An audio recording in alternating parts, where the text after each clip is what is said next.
prison wardens bonna abatwala makomera mu Uganda mbetaka ku video eno. Ba osi ba makomera gonna mu ggwanga mbetaka ku video eno. Nyokusingira danjerako osi w'Ekitalya. Mukulu osi w'Ekitalya bafere banno mbetanga kuno. Manyi ngenda wao mbadde nkyasa abantu kuntagingira abantu. So mutangira ba osi ba makomera gonna gali mu Uganda mbetaka ku video eno y'olwaliro. Nyokusingira da osi w'Ekitalya. Nkweta ku video n'akabinja kakaba fere. Mbetaka ku video eno. Bwenvaawo ndowooza sigenda kuba na kigula logi wadde akalowoozo ka leero tugenda butereevu ku video eyatulese. Naye wadde sigenda bo akalowoozo oba sigenda bo kigula logi njagala nsooke mpiseewo message eno nga sindagenda kutereevu ku video. Ngenda kusaba na Uganda mwenna. Tukimanyi nti embeera mbi nnyo mu Uganda. Era buli mwana yenna asome n'atasoma kizibu nnyo okufuna omulimu mu Uganda. Olw'ensonga nti embeera eri mu Uganda eri abatagitegeera nti bweri naye nga ate bweri. Eri abantu bangi babaddeko eno mu nsi z'amagulu meero nga bazze ne bakuba ekyeyo ne baddako ke Kampala okulaba ku bintu bye bakoze n'okulaba ku famire zaabwe n'okuba nti ate bakyusaamu ko badde mu nsi endala. Naye tubadde ku mitimbagano kuno nga tubabuulira kye kiri ku ground nga balowooza tusaaga naye omala tutuuka ku Kampala n'olwokulaba ekiriyo. Kati gwe ngenda kuwa amagezi muganda ng'eyina ali mu diaspora ng'okyalina wojja ekibuli amagala eddiba. Saagala opape kwagala kudda Uganda. Bw'oba okyalina w'okwatiridde oyinza okuba ng'omissinga famire yo nga baakufera mu bintu byabwe by'okola oba oli okoyo ng'oyagala kudda Kampala. Ngenda kukusaba kuwagaabwa nga gavumenti ya Yoseri baabula ekyali mu kulembeze jjajja teweetantana n'olinya n'obusente bw'olina ng'ogenda Kampala. Ojja kunoonya w'ofulumira Uganda nga tokyalaba kubanga ezo ssente zonajja nazo e Kampala tezikola. Era wali oweera ekitiibwa abantu bali mu Kampala mu Uganda nga bwe bali mu Uganda wawa ekitiibwa mu mbeera erimu. Naye ate oyina obbawo ekitiibwa ng'ate obanenya kubanga munnange tebamanyi. Kati ngenda kusanga wali mu diaspora ng'olina ekyoyo ekikusikiriza okudda ewaka. Njagala kugamba essaazi mu Uganda si nnyangu ya kufuluma n'oyinza okuba ng'ozina omutwalo gwa $5 ziyinza okuggwako ng'olaba n'onoonya w'ofulumira nga tola ne bwe wakola ng'okyali mu diaspora n'obitunda oyongereko osobole okufuluma. Abali ayagala okudda nti ogenda Canada oba ogenda mu America oba ogenda mu Europe ojja kukomekkereza nga n'ogenda e Kenya kya bbeeyi nnyo olaba nga kikuyamba nnyo okufuluma Uganda nkiddamu gwali mu diaspora ng'oli oyina emizimu egikuyita oba lubaala akuyita oba bajjajjawo bakoola oba oyina ekyoyo ekigga nti dde Kampala jjajja nkugamba weetamu mu lutalo olujjako Museveni olujjako gavumenti then awo Uganda osobola okuddayo. Naye nga Museveni akyali mu ggwanga alemedde kutumunyonyogera gweyagala kudda Uganda nkuwagaabwa togeza. Ezo ssente ezikupika oba euro 15 omutwalo nkuwa emyezi 6 ekinene ennyo ng'omutwalo gwa euro tokyagula n'ogwa $, tokyagula kubaga wa paundi ng'ate onoonya okudda obyona okudda gy'obadde nga kizibu kubanga wajjoga akati kanveeno ngende mu America akanveeno ngende e Canada akanveeno ngende ojja tuuka e Kampala nga toyina bw'ogenda gifuluma nga visa ziganye nga ne bagamba nti bakutwala Kenya ojja kubakkiriza kubanga olwa Uganda eyokya. Kati gwe nkuwa amagezi ali mu diaspora newankubadde owulira onyigirizibwa newankubadde owulira nti okwoyo oyagala kuddaka muganda wange ekiye Uganda bannayuganda bonna abali ewaka I salute you. Naye I salute you ndi one of the other nti embeera gye mulimu muyinza okuba nga mugenda kufuuka immune ku yo naye mugenda kufuna obusibe n'obulwadde bw'emitwe obw'olubeerera ng'osanga omuntu atambula yeeyogeza nga yandibadde teyeeyogeza nga sigamba nti alina okwogera bw'atyo wabula embeera y'enfuna n'embeera eri mu ggwanga etambula mu ggwanga emuleetedde okutambula nga yeeyogeza. Kati gwali mu diaspora ng'okyalina w'olina muganda enkuwagaabwa togezze emizimu gy'oba ne gikuyita wali waliwo emutudde e Kampala sooka okwatiddemu wenyiga mu lutalo lujjako Museveni tuteeze system era nga nfundikira mu bigambo bino bye njogera n'essaawa zino. Gwe wenna ali eyo gwe tolowooza nti ffe aboogera ku mitimbagano oba Robert Kyagulanyi Ssentamu ayagala okuggyako gavumenti alina bye yeenoonyeza nedda ayagala kukyusa system eyandibadde yateekebwayo myaka 30 ng'eyamba buli munnayuganda yenna azaalibwa mu ggwanga Uganda. Ye sisitimu gyagala okuzzaawo kuba ye mu bulamu bwa bulijjo alina buli kimu kye yeetaaga okuba nakyo wabula alumirirwa ggwe. Kubanga mu Uganda ne wonobanga olina ssente naye nga enkola entambuza y'emirimu n'okuddukanya bizinensi mu Uganda tesobola kufevalinga nga era befevalinga tolina kyosobola kukola. Ng'emirimu bagirondamu baana bagundi balina okufuna emirimu tolina kyosobola kukola. Nga bw'oyingira okukola application obanga atusiza omukolo application nga ate emirimu bagiwadde abantu eyo embeera tojja gisobola muganda wange. So no mbategeeza mwenna mubeere bagumu gye muli just munyige mu mutawo lujjako mu 70 baba busente kubanga busente baba kuguza ensi yo. Okusomesa okwagala ensi yo tebeeta kusasula. Ensi yo ojagala kubanga nsi ye ku mutuma ng'ensi z'olimu. Koza zino ensi z'olimu ziwagendamu tezaali ku mabega okusinga Uganda, zaali mabega okusinga Uganda kati we ziri zaakulaakulana kuba bannannyinizo baazipulaningira ne batereeza system. Naffe tulwana kutereeza system. So sigama tulwana n'ebifo bye twagala wanteri muntu ayagala kifo kyonna mu gavumenti ereddako nowhere. Twagala kutereeza system naffe ne batulizeeka tugenda kutunda mwanyi, tugenda kutunda muwogo, tugenda kutunda kasooli nga tekuliko mwana wa gundi, temulimu monopoly nti nze nsubula mwanyi mu Uganda nze nzekka no. Nga it's an open market buli muntu yino okukola business mu ggwanga ateri amukubye ku mukono era buli omuntu alina akatale watunda ebintu bye. Ye system zo mukitegedde bulungi nnyo. Kale ekyembala njala okuyisa tuleke tutandika information entuufu yandeese. Ndowooza nga bulijjo osooka kuyisawo kana akalangu kamu then tuleke tugende mu maaso. Wenna asuubira okwagala ogenda mu ggwanga erya Canada omwaka ogujja nkuzigirira conference eno. Conference eno bagiyise the third annual Gender Balanced Violence. Egenda kubeera n'okuzomeza 29 omwezi ogw'Okumi mwaka 2024 ekomekerezebwe nga lumu December omwaka 2024. Omulamwa Gender Based Violence and Intersectionality. Okuwandiisa n'ebiddako byonna ojja kuba ku ssimu eno kasalaba 1699790 okwatagana n'omutegesi owa Invents eyo. Ejja kubeera mu Toronto Airport Marriott Hotel 901 Dixon Road Toronto on M9W1J5. Ebisinga byonna ojja kubanga okozesa essimu eyo okufuna gwe kikwatako ogenda maaso. Kati njoza njagala sooke tulambula ebintu bino wammanga tuleme kugendera nnyo ku social media ebintu bigendako bingi nnyo. Gwe Munnayuganda yenna ali eyo tuvudde nga tubasomesa ebintu bino wammanga. Tulwanye nnyo basomesa ebintu Museveni byazaakola emyaka 3 nga mbitegeera. Okuva mu myaka gye 8 okutuukira mu 86 video etandise. Yo seriti bahabula otabasirwa abadde akozesa system enzibu nnyo okuzuula. Nga ayagala nnyo okukozesa media, ayagala nnyo okukozesa bannamawulire, ayagala nnyo okukozesa abantu okumulimbira n'okubuzaabuza abantu naye nga temunnakitegeera. Tuzze tubasomesa ebintu bingi nnyo n'okubalaga ebintu bingi bibadde biteekebwateekebwa naye nga temumanyi nti ebintu bino bibadde byakubabuzaabuza. Katwagala sooka bategeeza. Bwe twavuddeyo okulaga nti mu Uganda bawamba abantu mubambiramu ne President of Robert Kyagulanyi Ssentamu ne kikozinga commission ba chaos kwetola ku international level ne ku international media bagezezzaako okuleeta ebiwoziwozi bingi nnyo ebigeza okujja abantu ku mulamwa. Buli olaba ekintu kyonna nga kizze ku social media nga kiri mu radio eza gavumenti, TV zemanyi nga ziri affiliated ku gavumenti ne ba YouTubers nga bakibuukidde, abasomi bamuli bakibuukidde, tubuuza eba diversion super. Mbasomesezza ekigambo diversion n'eki kyabalimi okutegeera. Mbasomesezza ekigambo diversion kyabalimi okutegeera. Olw'okuba nti ennaku zino bagenda bakyusaamuko okubifuula authentic naye nga tebiri authentic, ffe tuba tukyama nti zino diversion 1. Njagala sooka bategeeza. Mula ebintu bingi nnyo okuva lutandise okubanja Kibalama. Parliament negenda mu drama mungi nnyo, drama parliament mumuleke kubanga ababaludde abalaba. Togeza n'otwalibwa ekiboozi ky'omusajja gwe bayita Lwasa.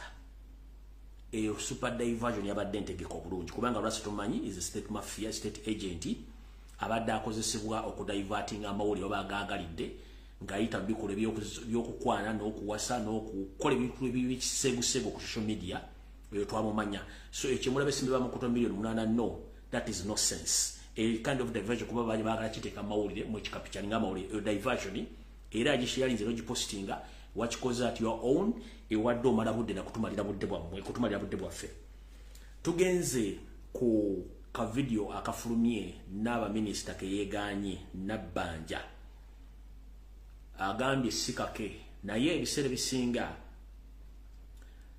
webuze video eno yavuddewa ani yagipostinze goloza lwacha abantu babadde surprised nnyo kugamba nti ono Nabbanja lwacha abantu babadde surprised kubanda bagamba oyinza okukola ekintu okulumya omuntu n'owunzika ngo oyambe muyambekiriza nkiddamu nsibe bagati oyinza okukola ekintu n'owunzika oyinza okukola ekintu omuntu n'owunzika ngo oyambe muyambekiriza Nabbanja avudde n'agamba nti video si yange nenda bagamba temuvuma mukyalo oyo nabagamba mukyalo oyo yo Katonda gwe yatuwayo yo Nabbanja kati nze video bayavuddeyo bayiyo basiye I don't care wabula bagiresenga kutwala kukapturinga mawule kubate kuba kujifula diversion kubanga omukyala afaanana na Nabbanja enviiri shape n'ebikolwa kubanga Nabbanja ebintu byakola kati tusobola ku differentiate oba kwawula Nabbanja ne gwaga nti si yeye era kasito kiranga kizembalo yabangi nyero batumanyi basobola muwolereza tobuuza yani kino njagala kuba balaga diversion bazikola yeke nyini bwabadde akola ebikolwa ebisesa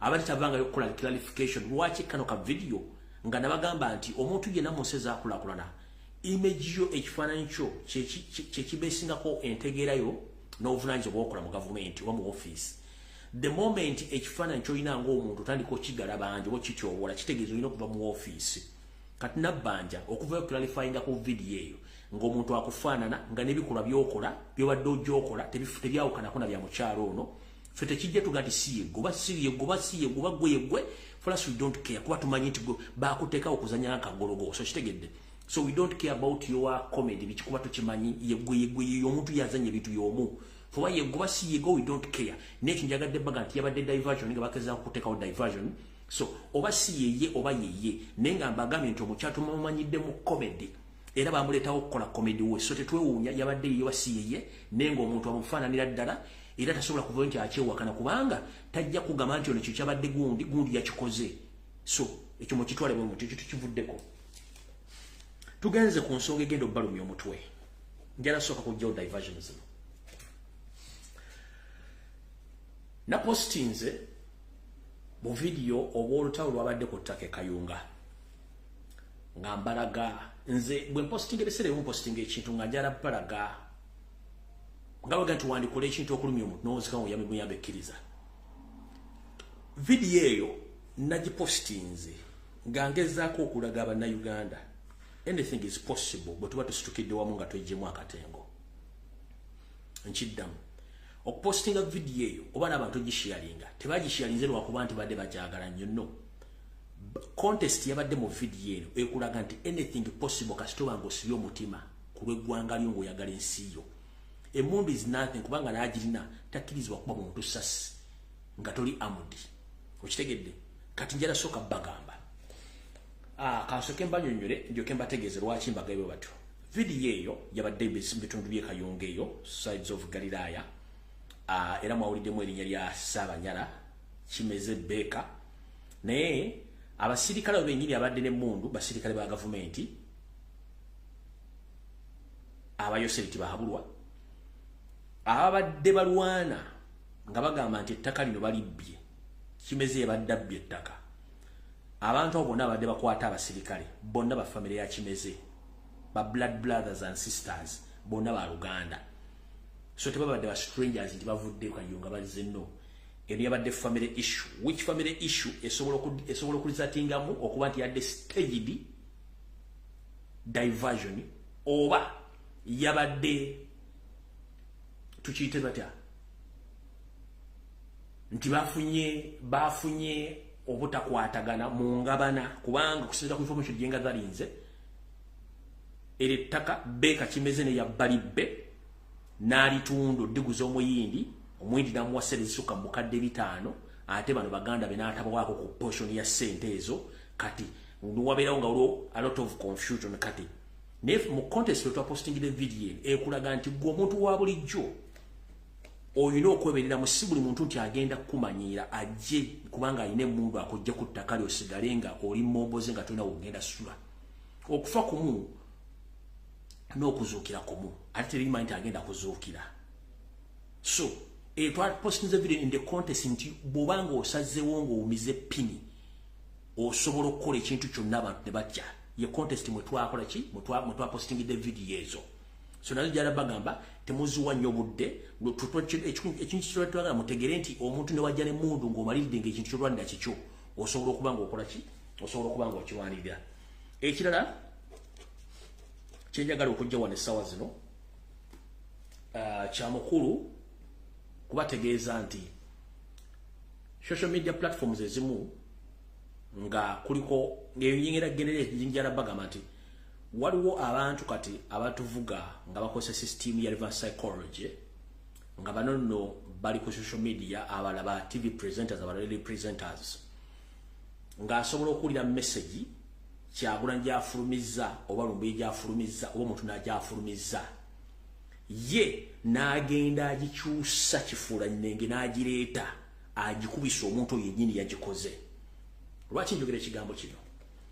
Omukulembeze waffe Robert Kyagulanyi Ssentamu ebbanga gye liyiseeyo katono yakola statement n'agamba nti naffe mu buvubuka bwaffe twakola effujjo lingi nnyo naye abantu baatuwa omukisa era omukisa ogwo tukukozesa okutuuka bwe tuli.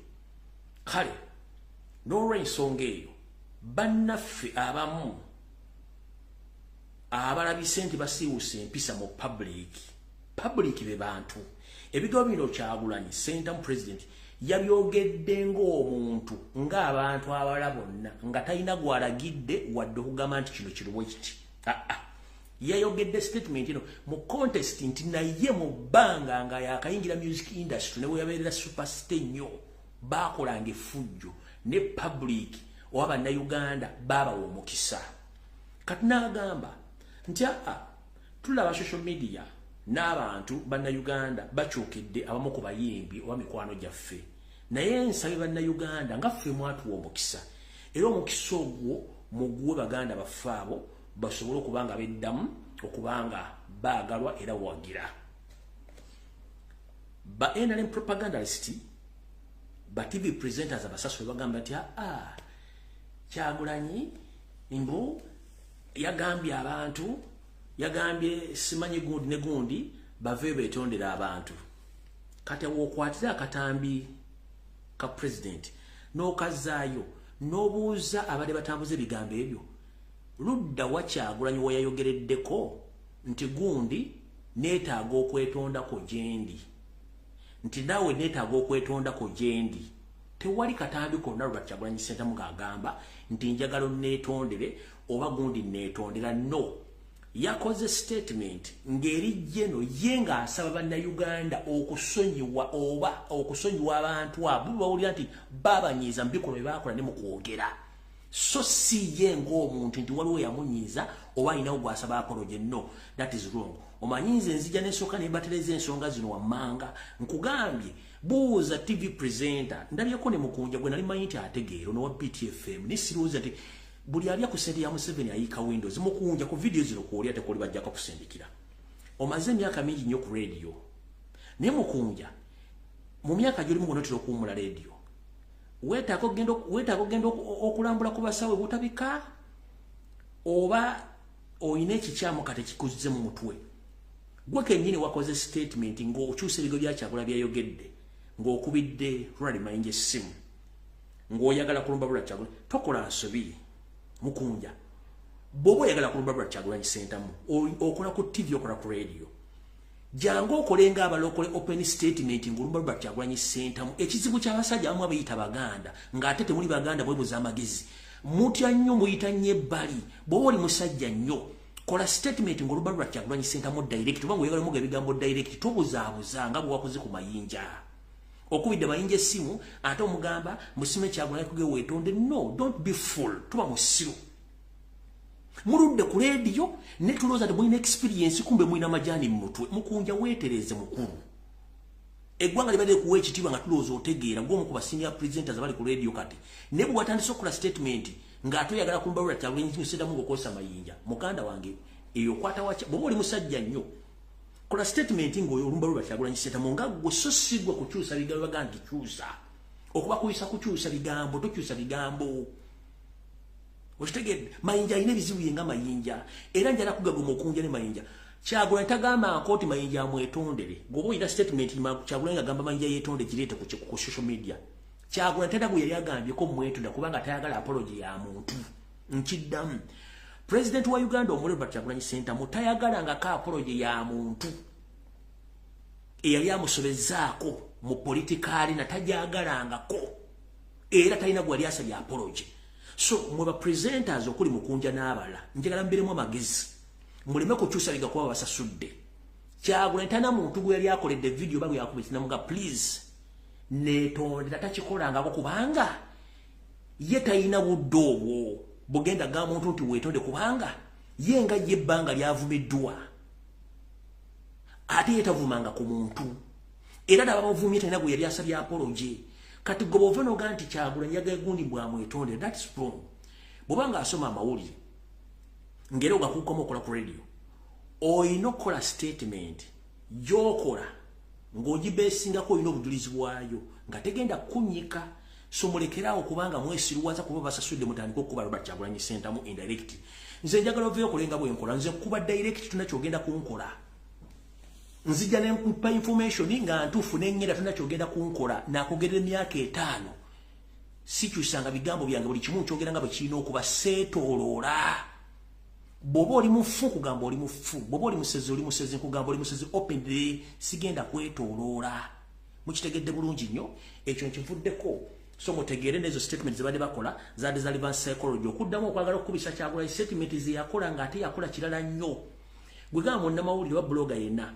oba yenna omuntu eyeewunza ng'amaze okunywa mugambe leeteko ka video kamu Kyagulanyi ng'agamba nti munneetondere bw'aba takalina mugamba awummule ensi sikuleka n'ensi kukola mugamba awummule abo nabo mbamaze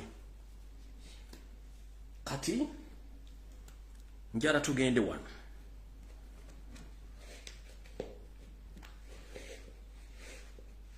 mukulu Yoseriti Bahabulwa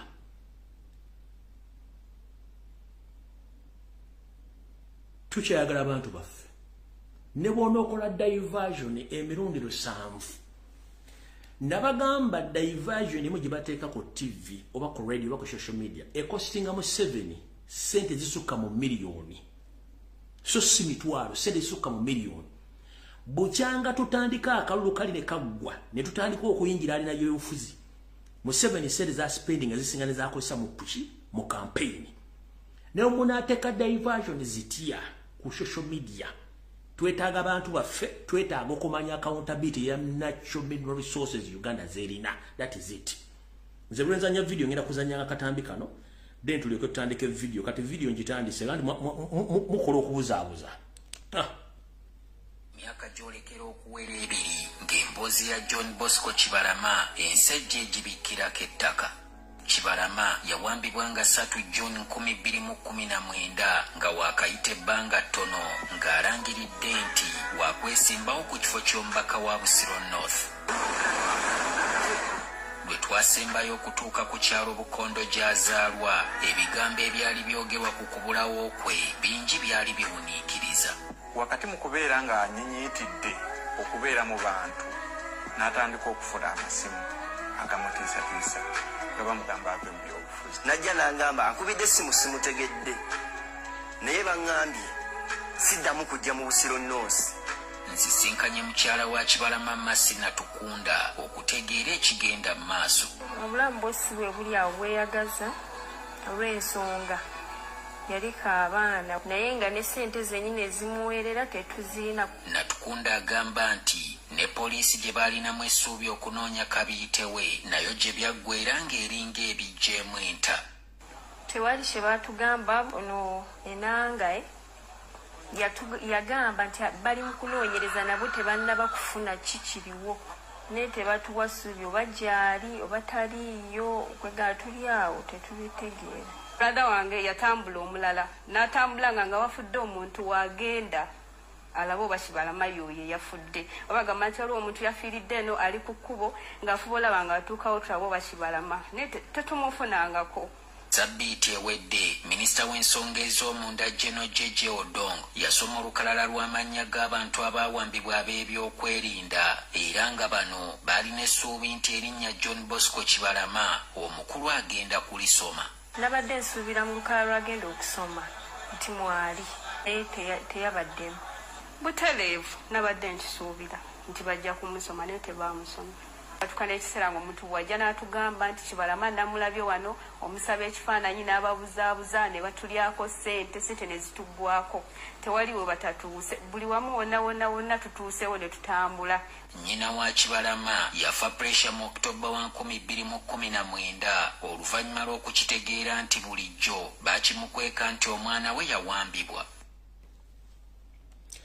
Kati mukyala n'abaminisita Nabbanja Mukulu Tayebwa Thomas Nalongo Mama Lususu Sadoliri mukyala Magogo ne parliament ejjuddemu abakabaka 500 mwana plus olwaliro muli mu parliament eyo naye munaku ntono nnyo mu bbanga tonyo mujja kuba temuli mu parliament eyo abamu muli bazziba abikolobero mujja kubanga muli mabega mitayimbwa oba mu makomera okubuuzibwa ebibuuzo akaana akataano. Olwaliro muli mu office mutulugunya abantu temufaayo muli mu parliament gwe speaker oli deputy speaker naye muli mu kutta bantu kubanga temwagala kuvaawo.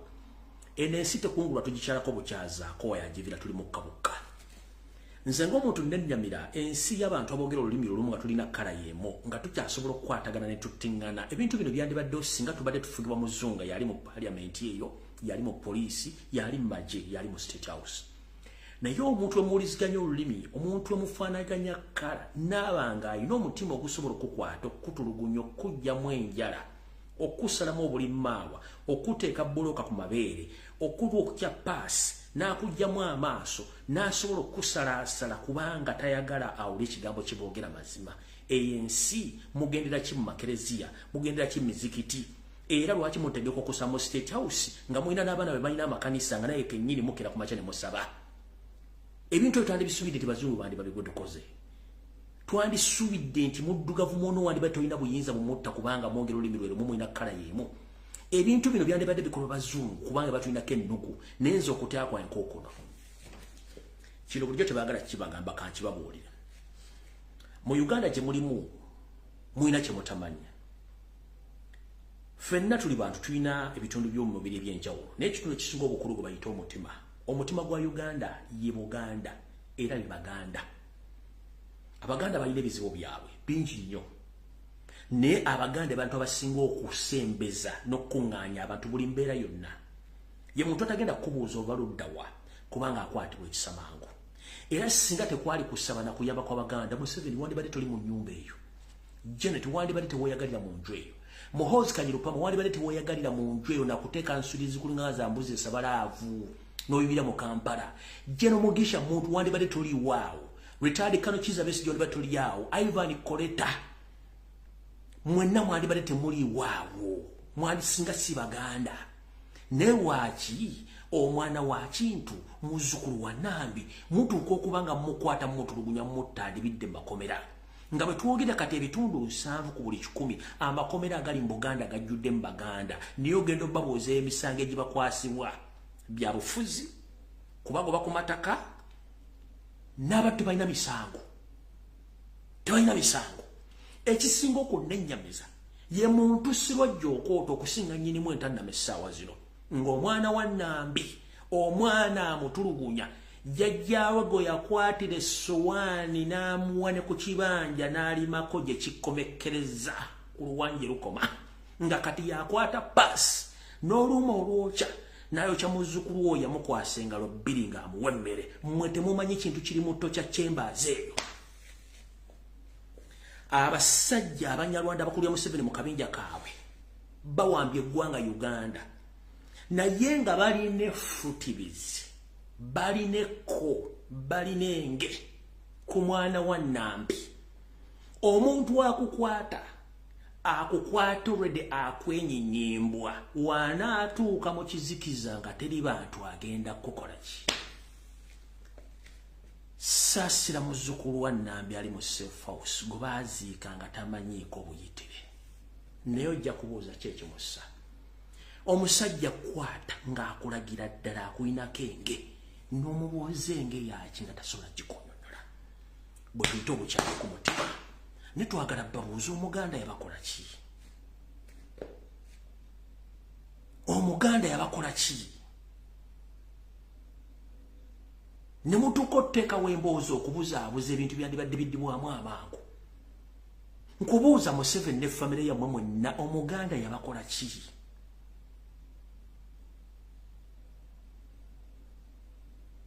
Mumulumye nijegenda okuwanga kuva mu diaspora mbawo obutwa mubattirayo mubabega buli kimu kikola. Mbuuza Museveni Omuganda yakukola ki?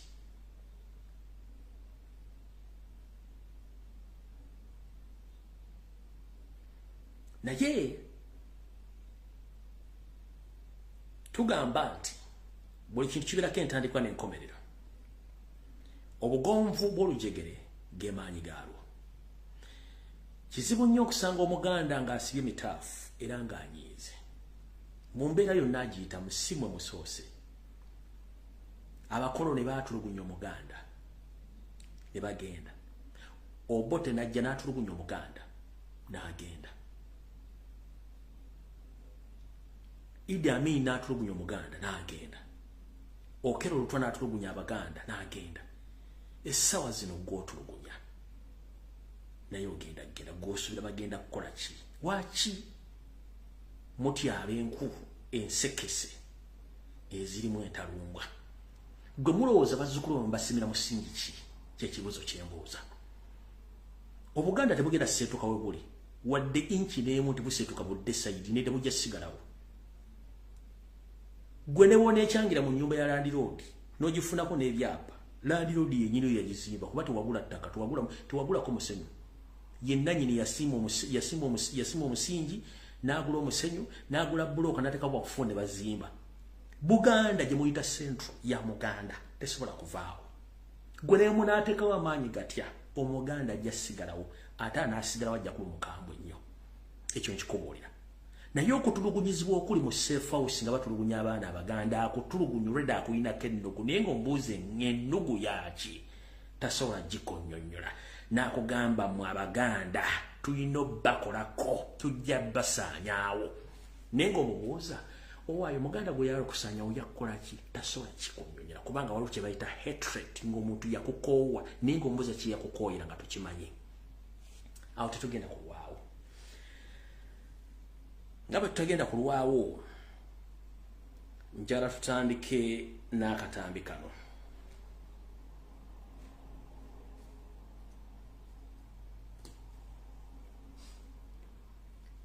Omuzadde yenna ng'olina omwana ng'asoma mu ssomero wuliriza. Kansubire Dana Atwine otuuse, Dr. Ruth Aceng otuuse ne Museveni otuuse. Ne ba headmistress ne ba headmasters bonna mu masomero. Okuva ku nursery school mpaka ku secondary school. Banyabo ne basiba balamusizza abakulu b'amasomero kansubire nti muli bulungi. Mujje baleko gye mutuusaako engalo amannya genze lumbuye. Muli baddugavu bannaffe be tukwasa obuyinza okutulabirako abaana baffe wakati w'olunaku ku myezi 3. Abamu nga bali mu bisulo, abamu nga basoma buli lunaku okuva ne badda ewaka. Tubaazika abaana baffe abo okubayigiriza. Naye obuyinza bwonna busigalire muzadde. Y'ensonga lwaki omwana bw'alali okusomera okubira muzadde. Y'ensonga lwaki omwana bw'akola effujjo ku ssomero era okubira muzadde omwana omuwasa sipe n'omugamba twetaaga abazadde bo. In the same context oba mu ngeri y'emu gy'okolamu ekintu ekyo ng'omwana akoze effujjo oba ng'omwana alwadde oba ayonoonye ekintu kyonna oba ali mu kisulo oba ali mudde, y'engeri gy'oba okolamu okuba nti omuzadde omulekera obuyinza okusalawo ku mwana we. Bassebo ne bannyabo ba headmistress ne ba headmasters b'amasomero mwena kye mutamanyi okujjoganamu mu kiriko. Waliwo enkola ey'okutambula okugenda mu masomero nga gavumenti ekikozesa okusibaga abaana b'abandi nga basibaga eddagala effu ekyo mukikola bwe w'amateeka era mumenya amateeka. Omuzadde bw'akuwa omwana we amukuwa musomesa.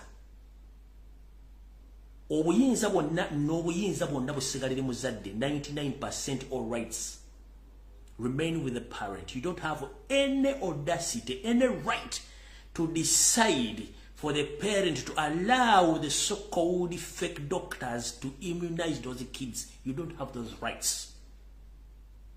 Singa tubadde mu nsi erimu amateeka, omwana w'omuntu tebamusibaga nadde wakanga afunye ebirwadde. Munnange ebeera treasonous case oba it's a murder case. Omanyi abamu muli headmaster mwasoma mwina degree naye amateeka gamu temugamanyi. Omuzadde akuwa omwana omusomesa between olunaku lumu ku myezi 3 ng'ali mu kisulo obanga asoma obanga ava lunaku, naye amukuwadde just kumukusigira kumusomesa so si kumusalirawo. Etteeka liri nti gavumenti bwe bange erina enteekateeka ey'okusibaga abaana esooka kusomesa kye tuyita sensitization, obulungi obuli mu kintu kyereeta. Naye mu constitution yemu omuzadde asigaza eddemboga nti omwana wange mukimukuloba nedda. Nsaba parliament ya Uganda nga temwekubidde kuba na mumuzaala. Mudde mutunde mu ssemateeka w'eggwanga mutandike okuteekawo mateeka nga gayamba abantu, kubanga gavumenti ya Uganda terina gwesobola kuliisa wadde ssemateeka ga nti omwana wa gavumenti ne wa gavumenti ng'omwana mulamu, kubanga omuzadde yamuzaala, yamuliisa, yamujjanjaba, yamusomesa, yamugulira buli kimu. Lwaki bituuka mu kusalawo okusibaga abaana baba nti ate gavumenti etwala obuyinza 100% kubanga yirina mission zaayo? This is wrong. Omuzadde reserves all the right ku mwana we okumukolako kyayagala. Waba takkiriza mumugema muleke temugemesa, kubanga mulina gavumenti temulina baana. You don't own kids. Government, you don't own kids. Abaana bana Uganda mu constitution ekiri nti omwana wa government netabira wa government ya Uganda olw'ensonga temuyamba. In the development countries abazadde gye bazaala abaana omwana omusula ku ttaka afunawo ndagamuntu, afunawo bank account, buli mwezi afuna ssente. Mu Uganda omwana wa Uganda gwe bazaala afuna ki? Nkubuuza Yoseri ne group yamu ne parliament etteeka liga nti omwana abeera wa gavumenti. Diri wabeera wa gavumenti wabeera n'ow'omuzadde. Njala mwawula amateeka abiri. Constitution gwe omwana wa gavumenti ne gavumenti yambedde omwana gwetasasulira school fees, gwetagulira mmere, gwetagulira bitabo, gwetagulira ddagala, naye ng'ate mu owning omukolako obulawo w'ekika ekyawaggulu. This is wrong and that nonsense must stop. Omuzadde asigaza rights kuba yamanya bw'aliisa omwana we, yamanya jjajja school fees, oba atunze ettaka lya jjajjaawe, oba atunze ekitanda kye kwabadde asula, oba atunze bizinesi y'okuweerera omwana okuliisa omwana. Temumanyi bantu babonaabona n'abaana ku malwaliro. Temuyina right kusibaga mwana wa muntu ng'omuntu takkiriza. Mu amasomero mukola nsobi era omuzadde ajja kujja kutemeka omutwe ng'omwana mwamugemeseza mu bintu by'ekisitone byogenda munenya. Ate nga very soon kigenda kujja oli ajja kufiira omwana we nga badde gw'alina kadda bwe yamuwamu ensigo ya jeri ogenda oteeka okkirize bajje bagema omwana w'omuntu afe bajja kutemaatema gwe headmaster ne headmistress. Nkuddamu headmaster w'essomero ndaba nga mutandise mwakkirize batandike omuzadde ajja kujja kutemeeteme open mu compound ng'enseera akubuuze lwaki baamutemye. Abagambe mwagemesezza omwana nga sikola ki? Nga sikkiriza omwana nga yafudde. Ogenda mukola ki? Njagala mufuna obwongo butegeera nti omuzadde yenna reserving rights ku mwana we, kubanga gwamukuwadde mukusomesa so si musalirawo tomusanze ku ssomero. Lwaki tabasanga mu maka gaabwe mu holiday? Njala kubuuza lwaki gavumenti tegema baana nga bali mu holidays? Lwaki gavumenti tegema baana nga bali mu holidays nga bali mu kuwummula ne basanga ku byalo mu maka g'abazadde baabwe? Lwaki erinda nga babaze mu masomero batandika bagenda bagema mu masomero? Teri headmaster, teri headmistress, teri ssomero lirina right kusalirawo omwana wa muzadde ng'omuzadde takkiriza. That is wrong. Mateeka kikyamu. Mwabazadde ebintu bibatambula nga bagema baana bwe mwegeze bali mugema bagema butwa. Ekyo nkizzemu kimaliriza ngenze ku nsonga endala. Uganda discovers kati gwe muna Uganda naawe aliyo kano kako. Njala kutegeeza, njagala tubeere bakalaba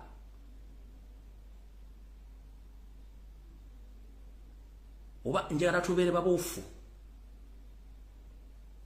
ng'ekintu tokirabira mu maaso go wano kirabireko okusukka obwongo bwako kyekyo wano kitya kino kankyogere oba Facebook bagijjako bagijjeko ne kankibagambe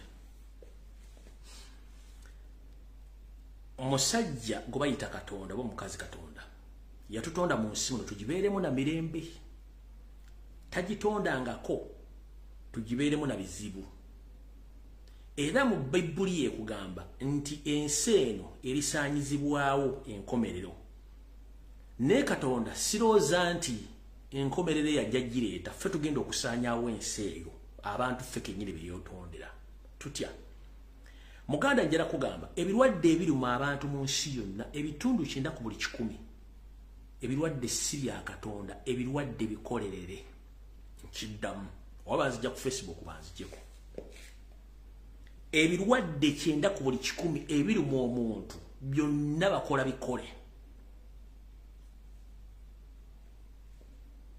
nkiddamu ebirwadde 90 ku buli 100 ebiruma omuntu Katonda gwe yatonda byonna bakola bikole so si Katonda nti yabireeta nedda kino nkigamba njagala okiteeke mu bwongo ebirwadde byonna ebituluma abaddugavu n'abazungu abamu endwadde ezo bakola nkole kati banga bakola nkole ng'ate ebitundu 6 ku buli 10 endwadde ezo zisindika mu Africa ne zikuluma kubanga gwegeresiza okubageresiza lwaki baleeta ebiboozibozi by'amalagalo gabegesizaako mwefuula nti temusobola kugula bwongo bwammwe kansooke nkunnyonnyole tebaayo akulya ssente zo nti waliwo eddagala erigenda okuwonya akawuka akaleeta mukenenya teririiyo nkiddamu teriiyo ddagala libagenda kugeresizaako nti ligenda kuwonya akawuka akaleeta mukenenya teririiyo akawuka ako tekazze leero akawuka ako musajja yakakola eyo information gyeri kakolebwa musajja akawuka kakolebwa ani musajja era yakakola yamanyi omugaso gwako kati gwe bakugamba nti gavumenti egenda kuleetawo eddagala nga bali kuba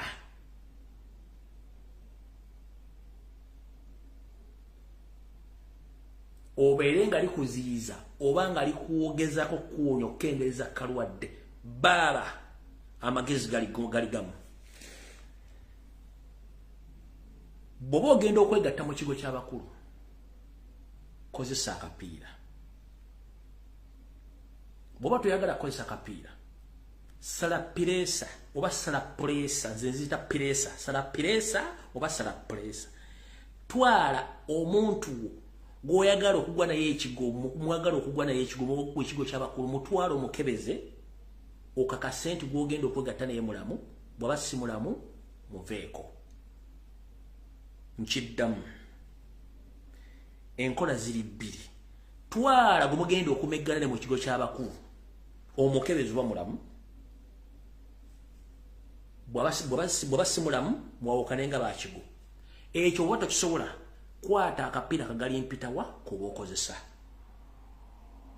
ekirala kikino towuliranga ebiboozibozi nti okukomola kukendeeza ku kufuna akalwadde ka siriimu nedda ssebo okukomola bakukola kwagala kulabisa bantu nti muli bayonjo oba kinga kikolwa kyako kugamba ku musajja kubeera nga muyonjo kuba eri abasajja abatanaaba kutukula obutonde bwabwe so gwe tebakukomola n'ogenda ng'osajja laata buli bw'oyagala nga tomaze kukola ziri enkola ebbiri ojja kufuna siriimu ofiire bwereere nkiddamu ogenda kufuna siriimu ofiire bwereere okukomola tekulina kyekukutaasa kufuna bulwadde bw'onoogatta n'omuntu nga mulwadde ngeri oli mukomole ojja kufuna obulwadde obwo kasita aba nga abulina enkola ziri bbiri kebeza omuntu wo oba kozesa akapiira okusalibwa oba okukomolebwa kirungi nnyo naye tekikuyinula lwokubaga nti kukendezo funa akawuka gwe n'ogenda ne omutwe gwo kati bansaze bajja kusalira ddala ofire ddala bulungi nnyo tujja kuziika bulungi nnyo tukuteko ne jinjedde n'omule mirembe ne mundu okuba okuzuukira tojja kuvaayo kubanga obusiru bungi nnyo nkiddamu eno message mwagirabe nga etambula egamba bwe tekanji basomere yafulumye ngera kuza omwezi 24 omwezi ogw'ekkumi mwaka 2023 egamba bwe yayitidde mu Daily Monitor ng'egamba government to enroll out injectable HIV drugs nti gavumenti egenda kukola enteekateeka ey'okuba nti ebasibaga n'eddagala ly'akawuka akaleta mu Kenya n'egamba bweti in less than 3 months, Uganda is expected to join the 3 other African countries where an injectable drug has been approved by HIV/AIDS prevention. Tebakulya sente wadde n'ekinusu togeza n'otwalayo akapale oba otwalayo enkoonayo simanyisimi bajja kukuba ebintu byotagenda kujja kufuuka walabako firimu za zombi zino zibayita horror movie.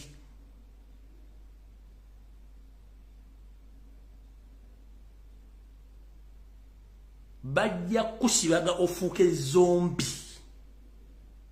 mwe mulwa nnyo firimu temumanyi makulu gaazo bajja kukuba empisa ofuuke zombi bofuna ebirwadde byotajja kutegeera kino nkigambye kiri wakati wonange nkugambye endwadde 9 ku buli 10 eziri mu abantu Katonda be yatonda nkole bukozi azikola ayina ensonga lwaki azikola kubanga azifunamu n'okukendeeza enamba mukati kozesengala bya mu obudde bukyali awanvudde osigenda kulwawo.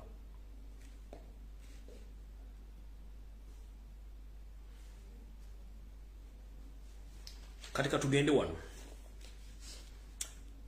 nsiba mbagaba na Uganda mwenna nti jokomo kubera consistent ku kintu okifunamu njala soko kutwala kubaza kwangere bana Uganda bana bali mu diaspora abakola groundwork secretly nga muwandiika ku bite bya mawanga gasinga obungi naddala bali ku Twitter n'abakozesa enkola ya post office nemugenda mulimu wa offices enjawulo mutwala information ekwatagana ku bukyamu n'obutembwa yo state bahabalo tabasala mutano wa kale kyensene tamuzizide sanga bisibe nanyine kabiyonje tambula wepone bagana bafumo ndawa cyali ku mutimbagalo guno nga mutambuza information njagala kubashu walinga ekintu kimu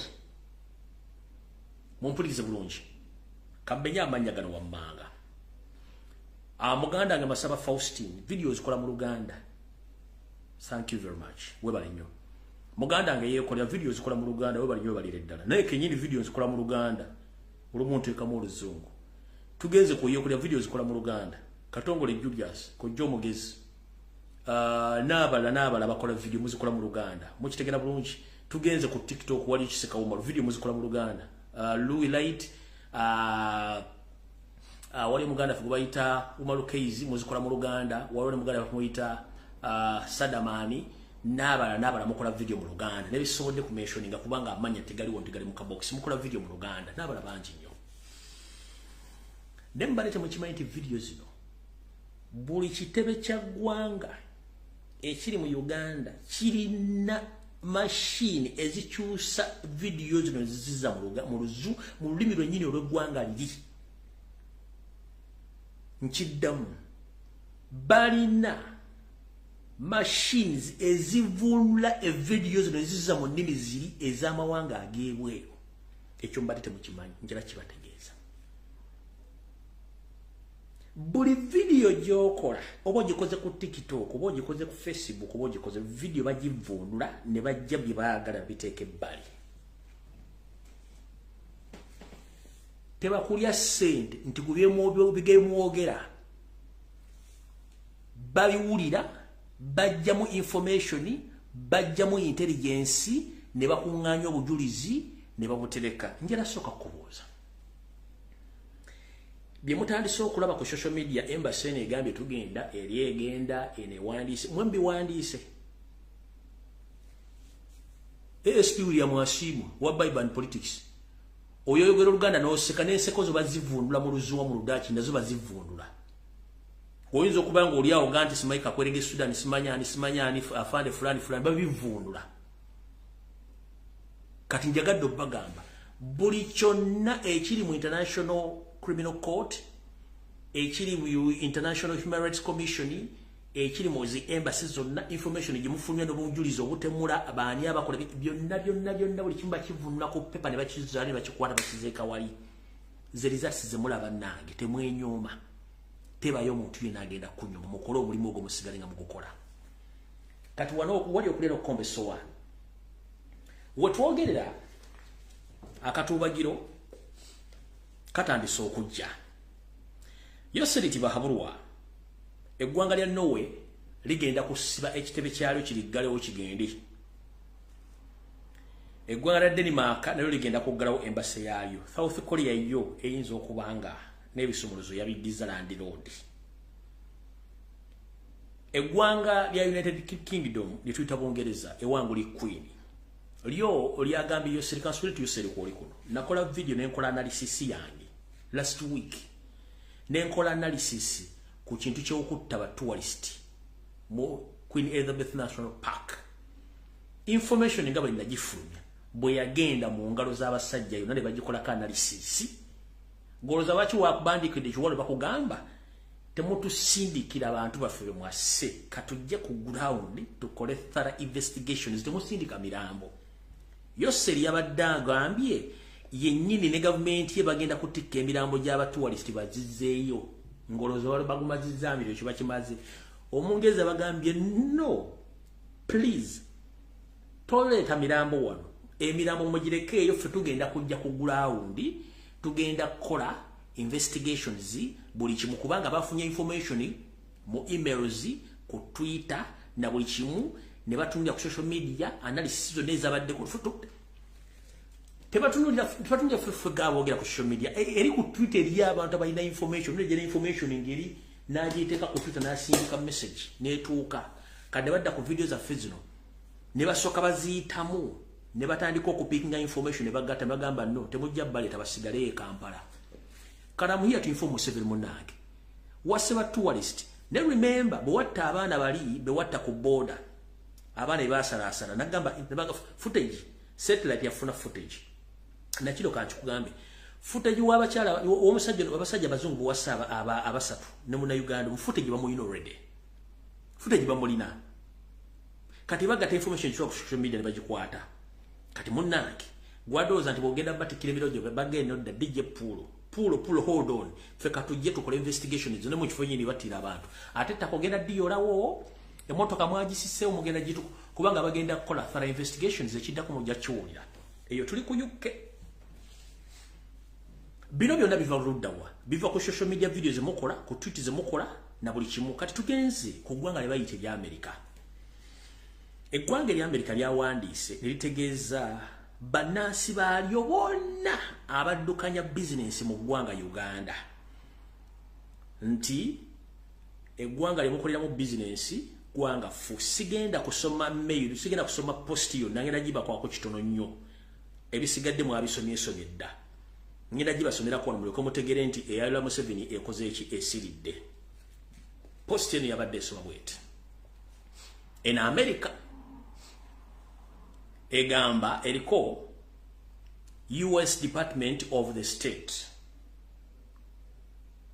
Uganda Business Advisory other released October 23, 2023 egenda wait risk and consideration for businesses in Uganda ne bakutera wali summary bakugambye nti obulabe obuli mu business ezidukanyizibwa mu Uganda kyokka mwe bamaama batata basenga mbaga muve mu business muganye olwokuba temwagala kutuulako waka mwolwokuba oyagala kugenda mu town bakulabe ogudde wedduuka oguze empafu oguze fene olidde muli mu kuba lwali omwezi ne gugwa ng'onokusasula ni katona ogenda mujja mwe tubaga mugalo business temuya ebbaluwa eneesoma bwe ngenda gibasomera kano kokka eno ya America nayo yatandise yagambye bwete the US Department of State, Labor, Health and Human Service, Commerce and the United Agency for International Development are issuing this advisory to inform U.S. business individuals and other U.S. persons, including health service providers, members of the academic institutions, and investors. Egamba wit. Nti, ekitongole eky'Amerika ekivunaanyizibwa ku buweereza obw'abakozi omuli ebyobulamu, obuweereza eri abantu, obuweereza eri ebyenfuna, obuweereza obuli ku mutindo gw'ensi yonna mu kulaakulanya, kisazeewo kisindika obubaka buno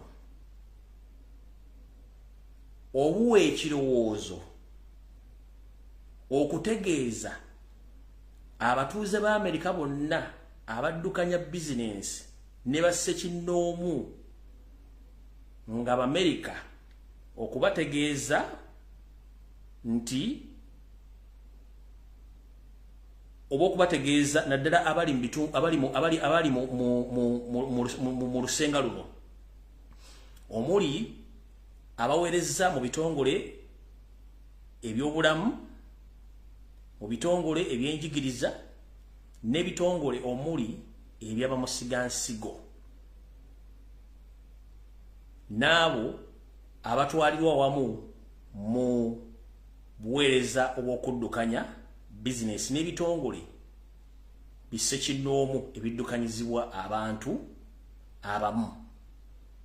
Tugenze mu maaso ne bagamba ebyogeddwa waggulu babalabula of potential risks if conducting or conducting business in Uganda. Bakugambye nti abantu boogeddeko wali waggulu mu bitongole by'enjawulo bakuwa ebirowoozo n'okulabula abaddukanya bizinensi mu kko eri boogeddeko waggulu nga ziri mu Uganda nga mulimu Amerika obulabe obukirimu okukola ebintu ebyo okuddukanya bizinensi nga mulimu ggwanga Uganda. Tugenze maaso. Businesses, organization, individuals should be aware of the potential potential financial and reputation risks resulting from endemic corruption described in more details in the 2023 investment climate statements, as well as atani akube simu sokoleke yakube simu sokondeke mukyasomera abantu bano maloko banyumira ebbaluwa Amerika gye yawandiise.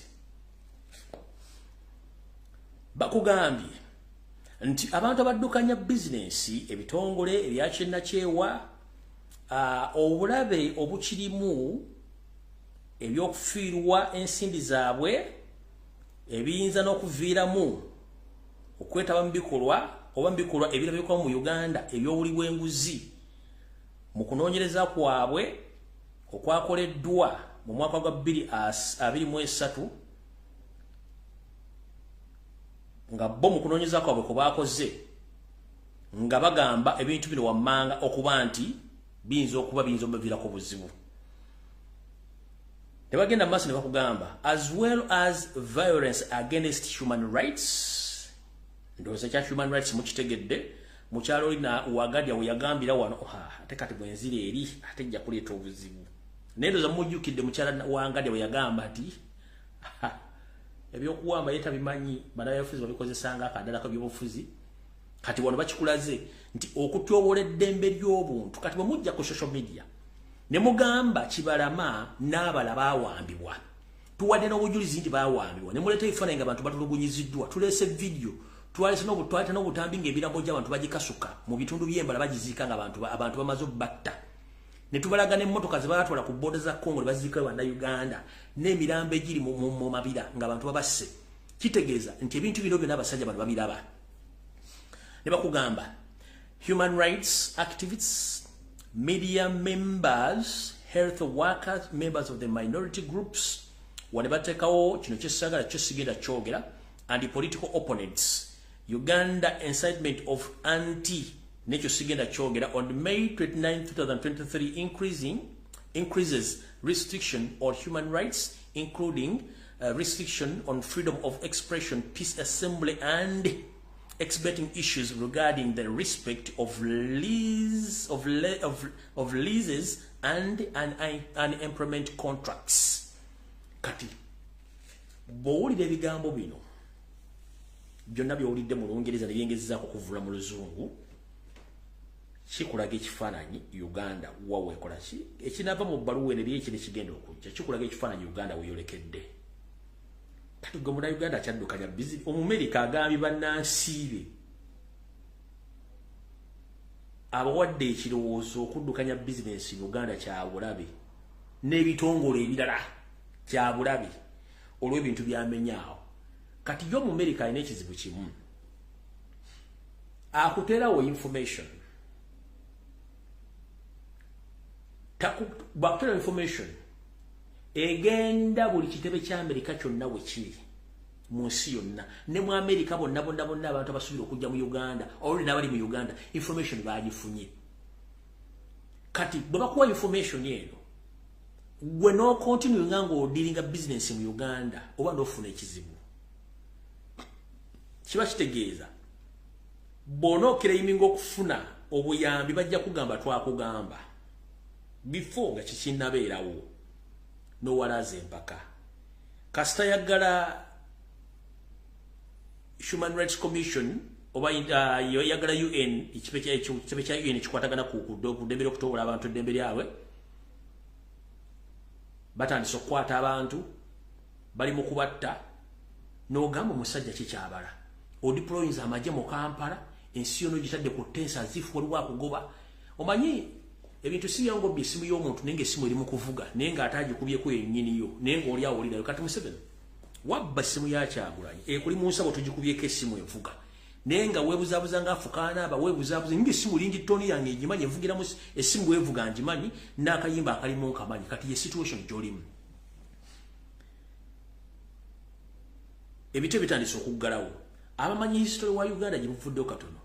Kasita embassy zitandika okuggalawo embassy zirengerera wala nnyo kuba zirina intelligence. Kati kambabuli ekiteesa embassy ezo mu ggwanga nga Uganda. One, embassy ziba zisuubira bannansi bazo okukyaza okusala mu nsi ezo. One, ekyokubiri embassy ziba zirina interest okukola business mu ggwanga eryo. Embassy ezo ziba zitugenzeeyo okukola oba okukola kye tuyita okunoonyereza ku bintu by'okwerinda business ebya investment n'oku expanding business communities zaabwe ziba baagala ba-investor balina sente okujja okuteeka zibeeramu n'ebintu bingi nnyo embassies. Naye kati bula embassies ziga nti ffe katuggalewo baabalengedde mu maaso gw'otasobola kulaba gwe tomanyi kino ekintu kyekikola Yoseri kimukozi kino ekintu kitandise omutakula ebigere kubanga ffe tobagamba ekintu mwe kiwa obudde wano ebintu bye twogera byonna bivunulwa mu nnimi ez'enjawulo. Kati gwali ogamba simanyi Luzungu tebage bajja biwula babivunula bulungi nnyo egye tuyita impact oba effect ye video zemukola. Nero laba tukyusiza nze najja ku TikTok okwo nali siri ku TikTok nengenda okula TikTok eriko kuwemula kuvuma kweyambula kulaga mabere nabo bennengamba no nina okugikyusa TikTok eyo redaso kujja banga nteri ya bufuzi deri ku Facebook ne baga no sibe tugenda otambuza ebintu bino. Twetaaga okukyusa mindset y'abantu bana Uganda balowooze ku nsi yaabwe tuve mu ndowooza eri nga tumanyi kintu kimu kunywa kugenda mu ndongo nga tofudde ku nsi yo nga twagala bassa kuleba mutandika okumanya ensi yammwe mugi owning kyekyaleeta Robert Kyagulanyi Ssentamu mu own your country. Don't think that you are tendered in that country. You own that country. That is your country. There is no any other country where you are going to live as a Ugandan. No, or as a Ugandan. Uganda is your country. Uganda is your motherland. So you must participate in each and every economic activities, political activities. Buli kimu ino participating amu. Naye Museveni yali abatadde mu class nga ayagala mu mboozi za bisiru za kunywa kwepicha nga abatadde nengamba no. Nenyingira TikTok. Yes, nasoka nenfuna challenge y'okunvuma. Ne bampisamu olugine ngamba no bino nabimanyira ze binasookera mu kuba twasoka mu kuyomba kuvumagana mu politics eri mu DP never ngenda nfuna experience is the kicks of the dying horse omuntu ng'omujjako ekintu ky'abadde alinawo ogenda muteeka ku kintu ekira si kyangu Ola n'omulebe bamutwale butabiko mujjanja basooka kulwana kuba mayinja kukola kini amaliriza bwatuuke butabika ne mujjanja banaterera. That's the situation. Nembuzi ku macho gitwala okuli omuddo egende ewali ateyagala ne bwebe koma olugulu etambula eniigina ng'olubuto lugezze eno nezizo bwenkulu nenga ku macho agitutte teyagala kati bwekyo bwe nakitandika okujja ku TikTok. Nombuyeza ya politics ku Facebook. Kati right now 70% of TikTok ogenda okulanga abantu bali ku national matters. Ekyo kyali kitutte ku TikTok osulwa kuba nali njagala nnyo nali njala kyusa ideology y'abantu ngeje bali balaba mwensi ku TikTok. Nge TikTok efuse ekyo kisekerwa kati right now we are reforming TikTok into a useful app. Nze bwava mwana omutonga ayogera ku national matters nze nange nfuna lino okay what was good enough nensala ko pressure bwe nfuna yo mwana ngaza ayogera ku national matters getting okay waliwo omulalaze. The moment you keep on talking about your national matters kiba kitegeza you working up okuva mu 7 jali abatadde yabagala kubanga munywa mwenge mwepicha musiruwala mukola duet nyimba. Don't think about music when you don't have something to eat, when you don't have school fees, when you don't have a job. Tolowooza ku music. Music is nothing. The country is bigger than music. The country is bigger than dancing. The country is bigger than each and everything you think in your life. Because if anything happens in Uganda right now, it costs all Ugandans whenever we are, whenever you're in diaspora, whether you are in Uganda, everything which happened in Uganda, it costs you. How? Or in diaspora, or in a family, Jolabida. Emyaka ebiri emabega wali owereza emitwalo 5 ng'emitwalo 5 gisobola okumaliriza ewaka amasannyalaze kulya biki kati weetaaga akakadde naye akakadde ako otwala mu bbanga kyokafuna bbanga ddene. So eyo difference eyayongeramu emitwalo 5 gyetuwogerako nti waliwo ekyamu kiri mu Uganda okitegeera byetwogerako ebyo. Omwana ffe twasomeranga emitwalo 5 ku 10 kati omwana Nasana asomera 2 million. How did we reach twatuka tutyawo byetwogerako ebyo ne tugamba nti Rwanda yazze wano mu 1994 erina international hospitals ku buli district from Uganda tetulina kitundu kiruddu na Mulago. What went wrong? Nga 50% of our economy ziva mu Uganda zigenda Rwanda. Kitwagala okubuuza questions why? Questions twagala okubuuza. Tetwagala kubuuza omuyasibye dreads oyayina amabeera amanene simanyi na kabina simanyi yasinga okuyimba. Tetwagala figures zammwe kubanga figure without food, figure without knowledge tegeeza oli useless tolina bwongo. Okitegeera at one time think about your country, don't think about useless things kubanga tebina gye bigenda kugasa bagenda kuzika mu Uganda si Kenya. If you want to prove my information, gende Rwanda olabe kate sawa zero. Basi ya mitwalo 10 bagenda basi ya mitwalo 15 babiri bagenda n'amadda. Ojabe Rwanda babifaanana. Bowe yagala kutegera kye gende Nairobi. Mitwalo 10 magenda n'amadda ojja kutegera kye nkugamba otuuke nalo lwaga nti olinga ngali ali Bungereza nejangwe Kampala. Biribe twogerako. Issues tetwagala kwogera ku bintu bya kisiru kwa mulooza mu kiseera baba corrupting kubeera mu. That's why te Kampala ebbala tezina limit. Rwanda ebbala zikoma saa 6. No sense teri kunywa mwenge kusuka ku macha. Teri. Zitandika 12 mpaka 6. Mpozi wanzo ku ezinga zikeesa. Nezi kimayika amateka galite kuva ku saa 12 nga office worker awedde mpaka saa 6. Bwenkimanyi bwe kiba kyakyukamu fogoda ne makana bazo kulaakulana. Neffe waffe osanga omuntu ku luguudo lw'ekabalagala ku ssaawa 4 ez'okumakya nga agudde.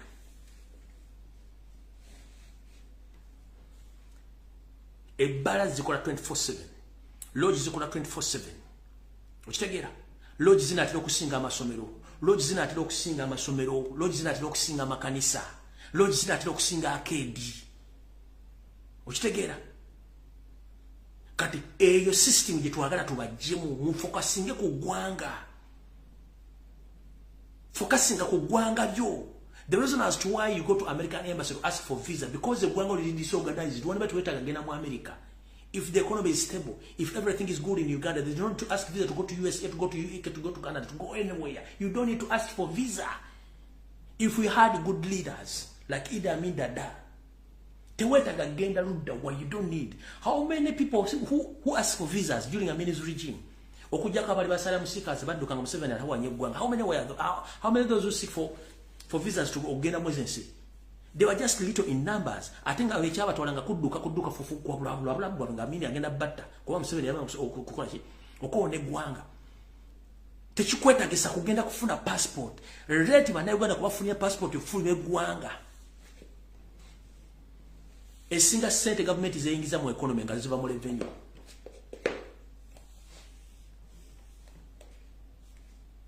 Oyagala kitegera kankikunnyonnyole. Kankikunnyonnyole kitegeere.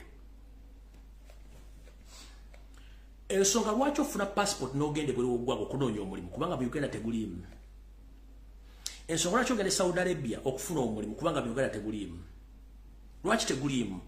Bakikola kagendere ng'omukadde akogga okutta system yonna kati ffe tulwanyisa kuzzaawo system entuufu mw'onookolera. Kyagulanyi tagenda kuwa mulimu oba afuuse president oba president omulenda n'ajja no atereza system ogenda okukola ebeere ngeri wero balanced nga temuli mwana wa gundi. Sabuni obanga wa 10 omunyo gwa 10 amafuta ga 2 naye ogende nansa na sabuni wa kakaaga eri wala wa mutwalo such nonsense bino okuvaawo. Onoonya omulimu ogunoonya nga ogunoonya ku busobozi bw'olina bwe wasoma so si ku mwana wa gundi twatere embundi twafuna obwogero twavuga zempenko twazimba maguloofa. No sense no. Public servant alina okubanga alina omusaala ogwenkomeredde si kusanga public servant afuna obukadde 3 ali worth 100 billions n'ombuuza ozijjawa. Najja mu parliament n'atola nagamba ati wakicenga etwatere embundu natunze embuzi emu nagitunza kawumbi kamu gwe mba nakusibye dda nga nakutemyeko n'omuntu n'enguwa embizi ne zigulya kubanga oli ssenga wa muhoozi oba oli maama wa muhoozi bakubuuza sere natunze ente kubanga oli ssenga wa muhoozi nogera oganze ente natunze ente nina ente zange zitunda kawumbi kamu. In your common sense waliwo ente gye batunda akawumbi akamu.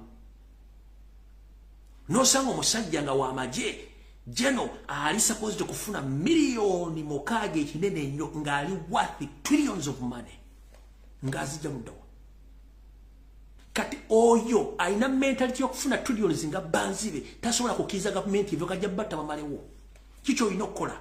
Tulina kweronako kuggyawo system y'abasiru kubanga abasiru bakunganya bugagga bonga bo mwenga abasiru waza kwavuwala n'osanga embuzi bagiwadde 15 mu kuvuma kyanguga kati n'embuzi oba erya malagala ki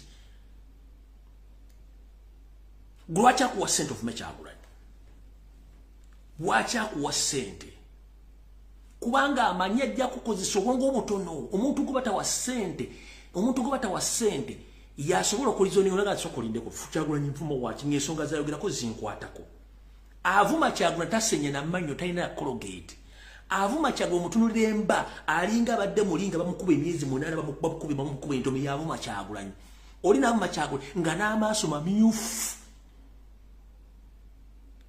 Nga gamutwaka ddege nali mutwaka avune nga avuma Kyagulanyi.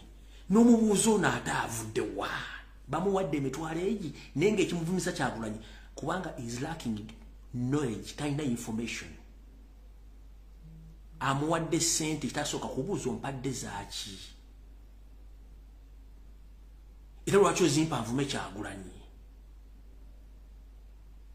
Gwe ku social media ani wano Kyagulanyi gwasasula ajja akola information ekuba gavumenti oba yagala tukyuse gavumenti ani gwe basasula wano kebere dibye yemu ey'essente ya internet Kyagulanyi tena gwagulira no internet. Twegulira gibbi ne twesasula wifi y'abandi babakuba emigulo basiba ne badda ku lw'eggwanga lyabwe. Ne gwe notakozesa bwongo lwaki bampa ssente nfume Kyagulanyi? Lwaki bampa ssente nkube komuledi munnange? Kubanga okulya mu system y'ekiyaaye. First think twice lowooza ampadde ssente lwaki ampa ssente? Azimpa ku ddiru ki azijja wa? Tuli mu campaign no tuli mu campaign. Tugeza kulwanyisa Fugabbi.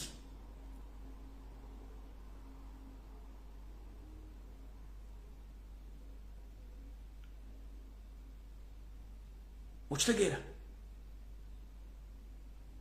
Nosanga omukazi omukulu Kyagulanyi yali ombuuza maama kale Kyagulanyi yalya.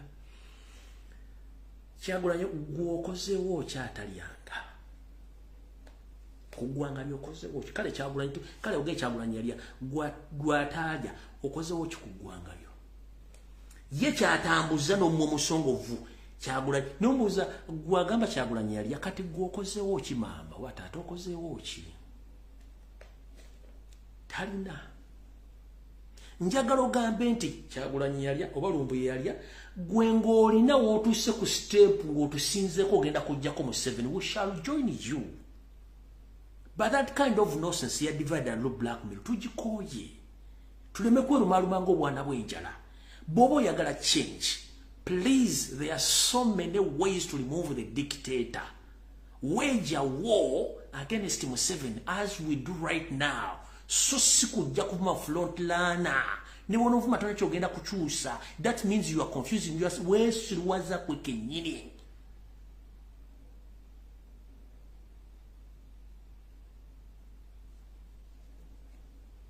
Kati eno video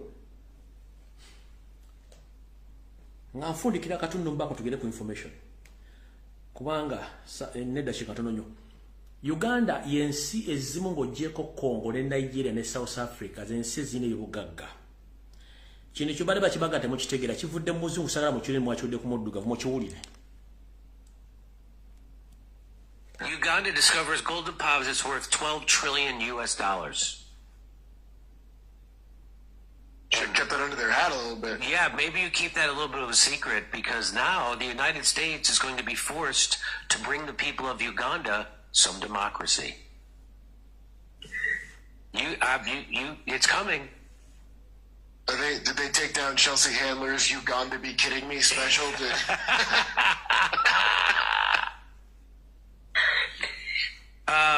This is from Uganda Investment Authority.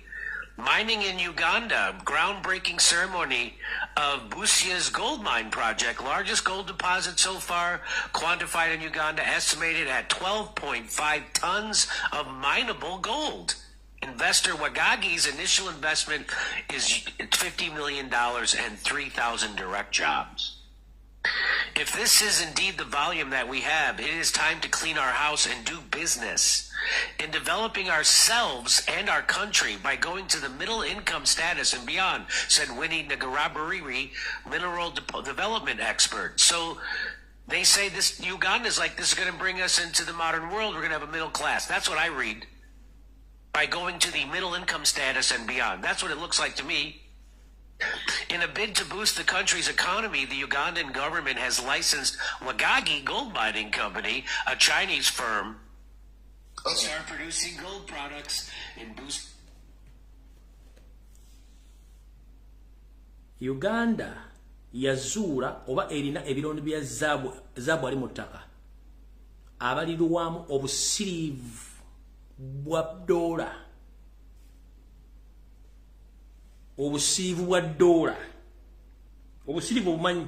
Uganda discovers gold deposits. Obusiriivu bwa dola 12.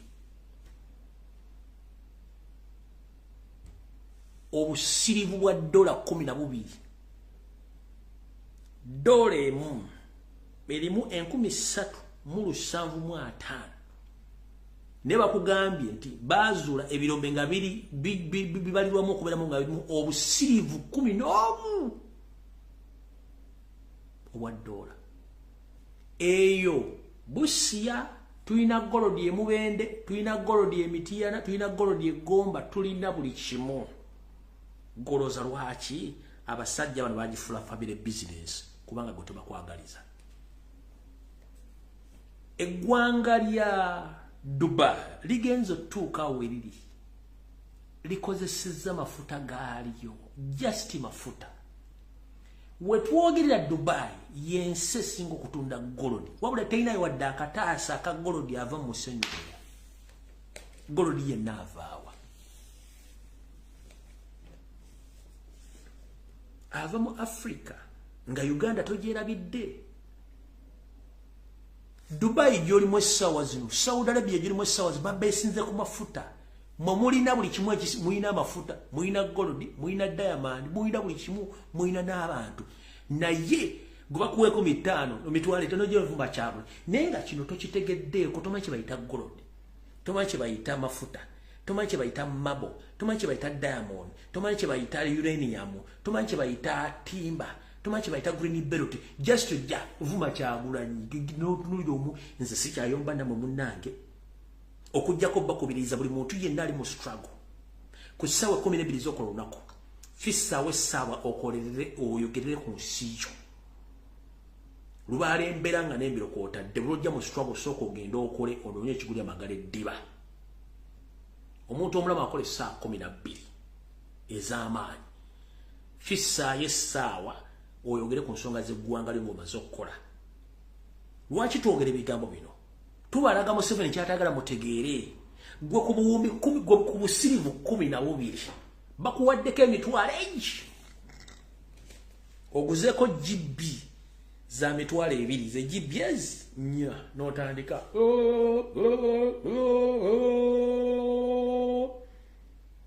ku busirivu 12 nga goba kugamba okukuba ya kugenda okugamba nti nedda tulina golo lyasobozesa bannayuganda okubeerawo nga tebagenze na kuba kyeyo ekito kirowoozaako tulina golo tulina bafuta nga twabikutte byonna obitereza enguudo zizimbibwa amasomero gazimbibwa emirimu gibeerawo buli kimu kiteredde nga gwe teweetaga genda kukola njagala ombulira omuloka Dubai ali mu kukola gw'osanga ali mu ofiisi akola bakita bafuna ssente okuva mu magoba gakole mu kampuni zaabwe kyekiri e Saudi Arabia kyekiri buli omu nsi zikulaakulana gwe Uganda mu China muyindi mu Nyarwanda bali mu bintu byo nibakuwa emitwalo 5 ojja n'enkalabi no nenge ekintu ekyo nolaba TV presenter najja n'enkalabi yavuma Kyagulanyi ba YouTubers navuma Kyagulanyi nenga bamuwadde emitwalo egi oli amuwadde emitwalo 5 abba buwumbi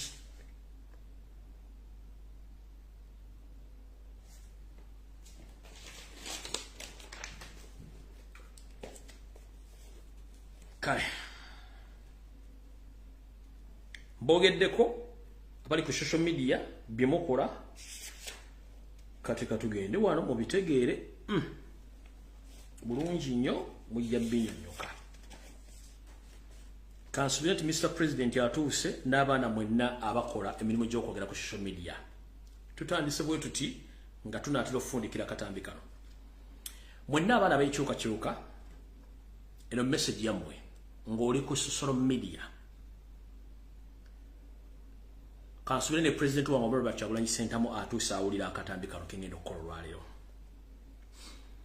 tulina olutalo fomu wange dekabusa obulugendo twolekera mumayi byange byogera kati ne bivaayo olulala ngudde mu lukwe lwayo seriti bahabulwa butabasira mutano wa kale nsete tezezede sanga bisibe nanyine kabuyonje tambula ne bamafia be myaka 5 tuba information ni tubogoloza bagenda kudda batandika okukola kituta counter attack bagenda kikola batya yoseri ngayita mbitongole bye byejawulo ne bamafia be bataddewo enkola eno wamanga basoka ne bali kulutinga abantu olinga twakava mu campaign ne balemererwa n'ebifaananyi twabibalaga bye bali kulutinga balemererwa kati bazzeemu okufulumya obutitimbe bw'ensimbi nga Museveni yalagidde bali batandike okulikulutinga oba okuwandiika abaana abawera emitwalo 3 nga abantu babayita ba social media warriors nkiddamu Museveni previously ordered all his state bodies to recruit 30,000 social media warriors who will encounter all social media in-laws who advocate for change. Nchidam yoseri tibahabulwa ngayita mbitongole by'okwenda ebirala yabalagidde ba wandise abavubuka abamanyi okukozesa emitimbagano emitwalo 3 nga sofa bakali kulutingako 8 bagenda kikola batya tutandise bwetuti kasoke malo baletera wano katono bagenda kukozesa ebifaananyi mu kugulawo buli muntu yenna gwe bagenda okuwandiisa agenda kugulawo account 10 nkiddamu buli muntu gwe bagenda okuwandiisa agenda kugulawo account 10 either ku Twitter nga inaka account 10 ku TikTok nga inaka account 10 ne ku Facebook nga inaka account 10 ng'omulimu gwe kutuula mu nnyumba ye nga operatinga kuvuma kuvora kutunda mukama kuvuma Kyagulanyi naffe abogera ba defendinga Kyagulanyi ekyenna kwe kigenda okusinga okuluma bagenda kuba bakozesa bifaananyi bya Robert Kyagulanyi Ssentamu nga ze profile pic zaabwe zigenda okubeera ku social media handle zaabwe. Bagenda kubanga bakola ebintu bino wammanga. One, buli post egenda okubanga ekolebwa ng'erumba gavumenti nga bagiddako bagirumba nga bavuma buli akola comment. Bagenda nga kujja video zaffe nga baziddamu nga bateekamu byebaagala okuteekamu. Bagenda kuddiranga ku kibanja kya president n'ebibanja ebirala nga bakozesa ebifaananyi byaffe eby'abaana abali mu struggle nga bigenda ku platform ya Kyagulanyi nga bimuvuma.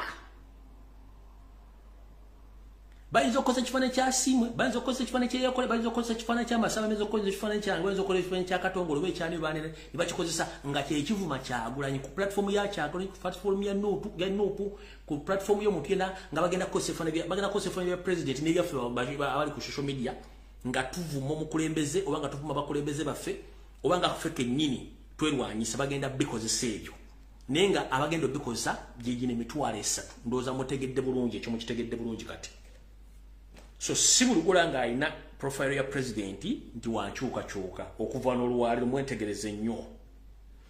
Era oli wajja ku platform yo oba ayagala oba chatting na ku WhatsApp nga atadeko ekifaananyi kya president, at least wabanga ayagala communicating naawe asooka kukubire ku video mulebwenye bwe batasobola blocking ambwa naga wa kisiraani. Okitegeera?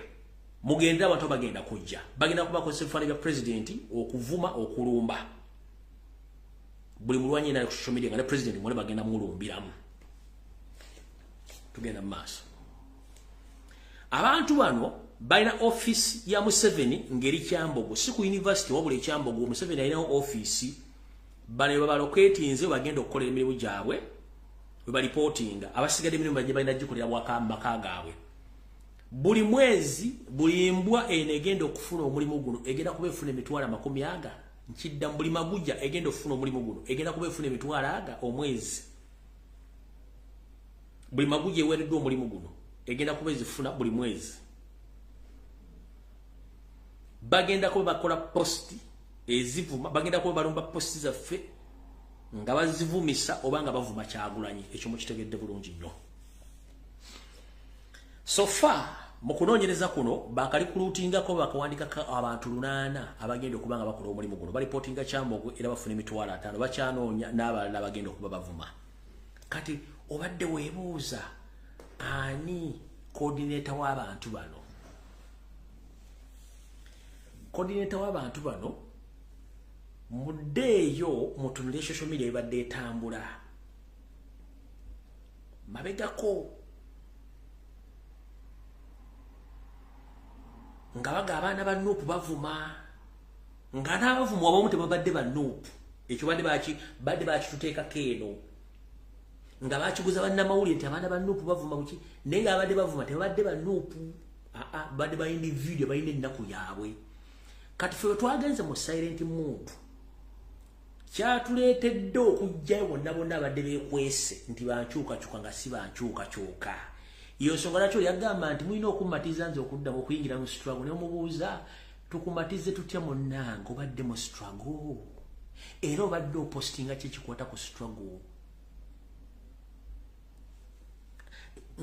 Njala basomesa kana akatu kategere oli ajja kugaa nti abaana ba Nuupu muvuma kati nze struggle ki ey'okuvuma eyo kodi eyo tobuuza go and fall and block.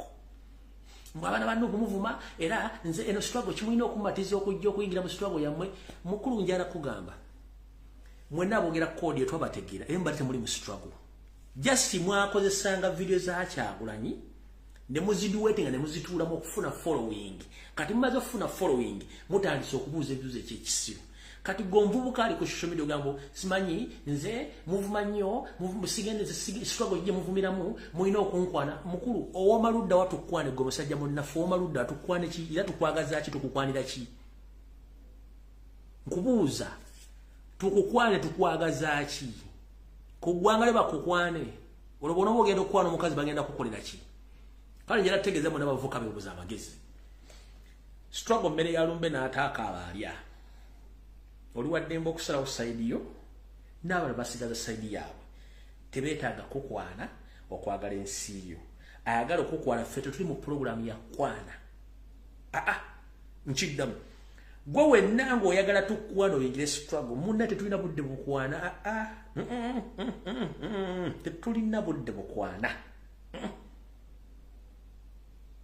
gwoba oyagala kukwana genda mwendala mweyagala okukwana ffe mu people power tetukwana tetulina budde bukwana feeling tuzina ku ggwanga lyaffe era buli feeling lwezituluma nga tujja ku social media nga tubyogera kati gwe atalina feeling weyalaba kunyonyolegerwa kukwana genda mu endala mwe gye bakwana kuba gye beetaaga abantu ffe tetwetaaga abantu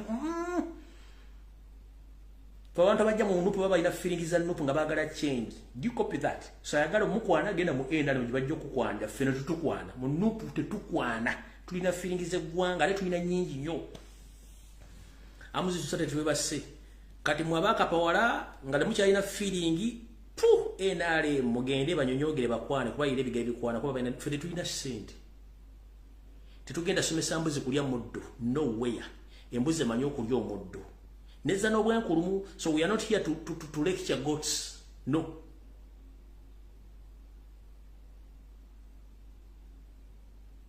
No. A big no, we are not here to lecture gods.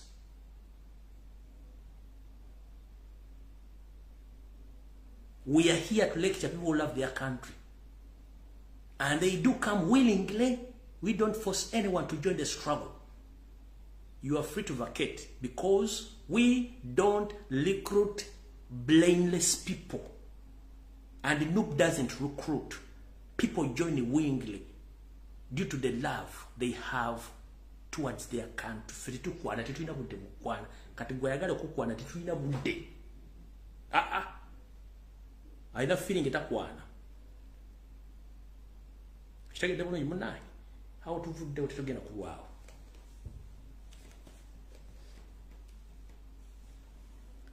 ndoza nkibanyonyodde bulungi kiri bulungi twagala kitegeera abagenda okulutingibwa mu kitegeera so njala kutegeeza nabo mu diaspora munsi zino wamanga bagenda recruiting a group ezo UK musubire group bagenda recruiting already wali wa agents abaliyo abakola omulimu gw'okuma kyagulana on daily basis nayo girigenda kubeera bagenda kubeera well paid on a monthly basis. Dubai group jeri bagitandisewo de bagenda bavuma Robert Kyagulanyi center mu daily basis nga basinga mu Dubai abo je bali group jeri. South Africa as well group bagenda recruiting jeziri nga zo za kuma Robert Kyagulanyi center mu daily basis n'okuvuma ffe ekyo nasho jeziri. Canada group ye Canada yonna chapter ye Canada mugitegeere muntu wagenda teeka ekibinja ekivuma already waliyo agent gwe manyi yaganti ali mu nupu mukyala ali awo naye agenda kukola omulimu gwe kumuleka group kana bwe bali nensi najja kwamba update ku nsonga ezo so we togerere sawa zino yensonga egenda maaso kushumira gye bagenda okukola so tuzo mukitegedde bulungi nnyo ba agent gye bali mbali mbalaba amapesa gabagala gatambula so information gembawa eri crucial kubanga anjirukira ddala kuva ku source nembalaga kibwe kitambula bakigenda maaso mukitegedde bulungi nnyo so abantu abo twaba ma audience abasinga obungi we know them because we don't approach if we don't talk to each and every person no because abantu tubanga tebina tetulina time ya mukitegedde bulungi nnyo kati awo saazi mmeka okay tukyalina eddakiika wano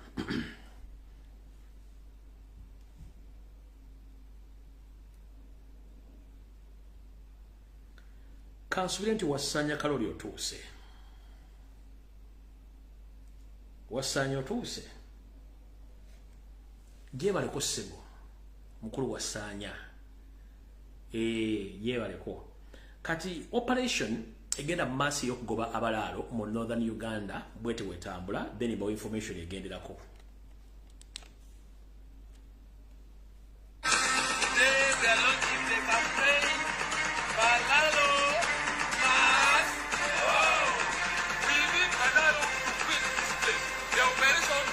and we are now in the bush. We are in for it. Banana must go!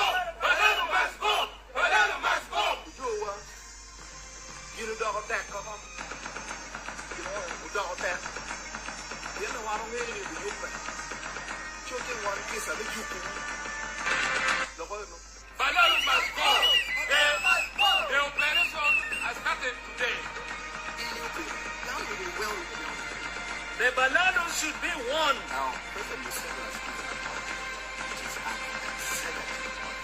should have been executed by now.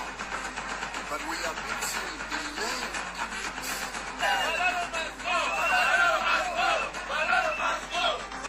Sigenda kamalayo olw'obufunda lw'obudde. Operation eyo bagiyita Balalo Must Go ngeri mu mambuka ga Uganda.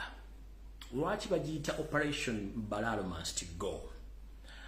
Ebiseera bisinga bwe tujja ku ntambi zino okubabulira ensonga zino eri abantu abakulu abalowooza nti tumala biseera nga abanyiigira mu nzikiza sinakindi abakunamira muzibe. Maaso g'Omuganda gali mu ngalo bw'otamuteera kintu mu bibatu bye ebiseera bisinga tategera kituufu. Ate linda kiggweyo munnanga afumita mboobo. Mbasomeseza ekigambo kye bayita occupation abasinga obungi mukiwulira nti mukimanyi nzivundula yakyo. Wetwogerera essaawa zino abasajja abanyarwanda abalonzi b'ente abaafubutulwa mu ggwanga lya Tanzania programu nagikola ne mbasomesa buli kimu. Mu nkola ya Museveni y'okuzimba obwakabaka bwe agenze asindika abalalo bano okwetoola Uganda yonna n'ente zaabwe. Mujjukire mu bitundu byakyo libalina ente nnyingi nnyo ne mu Karamoja region. Wetwogerera ente ezo teziriyo babba zonna ne bazibba ne bazitwala kati bano zizimu ku nte zibalina okwongera okugaziya obugagga bwabwe. Mutowe Jeno George Akandanaho Salim Sare yasimba amakanda mu mambuka ga Uganda si gyazaalibwa kubanga omusajja ovuba n'obudde omusajja Musumaali amanyikiddwa bulungi nnyo. Omwami ono ekimututtemu ekyamutwala mu Northern Uganda kwe kutandika okusimba emirandira okubanga amanya butya mu nkola y'ekiyeekera gy'ayinza okutandika okuteeka influence mu Northern Uganda okunoonya abanafu mu mitima abaagala ensimbi n'abalina okutiisibwatiisibwa bave ku ttaka litwalibwe abalaalo era bayiwe bangi nnyo. Wetwogerera omwana w'omulugwala mu mambuka akombye kwerima oba akombye kwebaza eri bw'agambye nedda akamanyiiro kasusse. Ene waffe tuli basajja ba Northerners temuli mu Lunyarwanda yenna alina kubeerera bamulunzi wante kale bonna baddeyo. Tubadde tulabanga obutambi bw'enjawulo nga mu Karamoja bookya batta abantu babatwalako ente n'ebintu byabwe ne tujja mu Acholi Wawa Anyoya nga babajjako ebintu babitwala babatemula lwa nsonga kutwala amataka okutuusa abantu bagenda nti kimala ne bakola operation. Kino tekyaleseyo seri kyekimu ku nteekateeka ye era n'asooka asindika muganda wayogere n'abantu bano abantu baaganye ye kennyini naga nti agenda mambuka ayogere nabo bamugambye ssebo osaago bunywanga n'ogufujja tetwagala kulaba ku mulaalo yenna atambule adde giyava era operation egenda mu maaso. Naye nga bumanyi nti Museveni mu kutiisatiisa talina mukwatira nsawo agezezaako nnyo okutiisa abantu bano baganye era nakino kyane muviiramu obuzibu. Naye okusinziira ku information gyenfunye alabika atigenda apondooka kubanga abasajja jjukira amulinako akakuku mu myaka giri nga yakava mu lutalo. Omukulu ono yabateekamu koni ye kennyini yabeeteeka Museveni koni yabeeteekamu n'asooka batugumbula kati bamulinako akakuku lwakuba nti bamusinikira amannyo n'alowooza nti bamwagala. Ekisinga okusesa omukulu ono alina akazannyo kazanya bakayita akasenda bazaana. Asobola okuwa omugaati n'akwa bulubba n'akolako n'otuta munnange n'akuterako obuyimba obusendeekerevu n'olya era n'akugamba gwasinga n'akuwa n'abakuumi ne bakuuma naye ng'ekinaava mu ebyo ojja kiwulira gye bujjako. Tukirabye nti bukyanga lubanga lwa Mmindi omukulu ono gavumenti abadde agigizzaamu abantu bano bonna ba Chief Justice bali mu mateeka bali mu gavumenti bali mu majje mifibinga abasendasenda kabayita akasenda baguzi. Naye abantu bano bayina n'omulamwa gumu tebalinga teffe munnaffe nti buli afuna ekifo kyafunye yeroozaako yekka. Abasajja bano baatebusa akodyo ka Museveni kati bonna kyovula ati banneeyawulamu. Sinnalaba yombuzi yabitanga yonna eva mu Northern Uganda ewakanya ekiragiro ky'abannaabwe nga bwe kiri wano waffe mu Buganda twogera kino linawakanya twogera kino linawakanya twogera kino linawakanya bali bagambye Mulaalo must go. Kati mukulu Mulaalo head of Balaalo Yoseri yakwalula esiridde. What is your option? Option ya Yoseri omulaalo yino. Njagala okutegeeza baganda mwenna n'okuluma kutukwa Ssaabasajja Kabaka newankubadde si program ya Rassani Mbuli Mulange Mmengo njagala kino kigende ku record. Yoseri bamusobedde okuba nti bamugobye mu mambuka n'abalaalo be. Yakubidde enkwezenge yetuule Mmengo eya Ssalonga Mulenge ejja wasanya Kalukya Peter Mayiga Mr. Alajina amuyita n'amugamba njagala kunyamba tukolagane nga bulijjo ko ye nti ye tukoze tutya. Omulaalo oba abalaalo bonna abagobye mu Northern Uganda sinawo ngenda bateeka njagala tukwatagana naawe tubateeke ku ttaka lya Buganda wonna ebiriri mu Buganda. Mayiga olw'okuba nti naye waakabano ate nga naye asurvivingira ku nsimbi za Yoseri n'amugamba nze sirina buzibu. N'amugamba olina osooka okukontrolinga abantu bo bonna abali mu Buganda. N'agamba ekyo nakikola dda y'ensonga lwaki towulirayo omuntu yenna akubandulu ku baana batulugunyizibwa ku kibba ttaka ne kulamu bwa Ssaabasajja Kabaka bwe yali ng'anaatera okukola ki ng'akyaddeko waakuki tewali yayogera buli kimu kyakola ki nali nakikontrolinga. Kati omukulu ono yakkiriza okuba nti abalala bonna bagenda okuva mu Northern Uganda bagenda biteekebwa mu bitundu bino wammanga. Ab'e Nakasongola wonna mulinda abalala bagenda bongeramu abalala. Ab'e Nakaseke bagenda bongeramu abalala. Ku ttaka ly'ewa Kabaka abantu b'ekibuga mwenna abadde basigazawo ettaka nga lya Kabaka abalala bajja bava mu Northern Uganda. Abantu b'e Mubende abadde ku ttaka lya Kabaka mulinde abalala bajja bagenda bongera kabava mu Northern Uganda.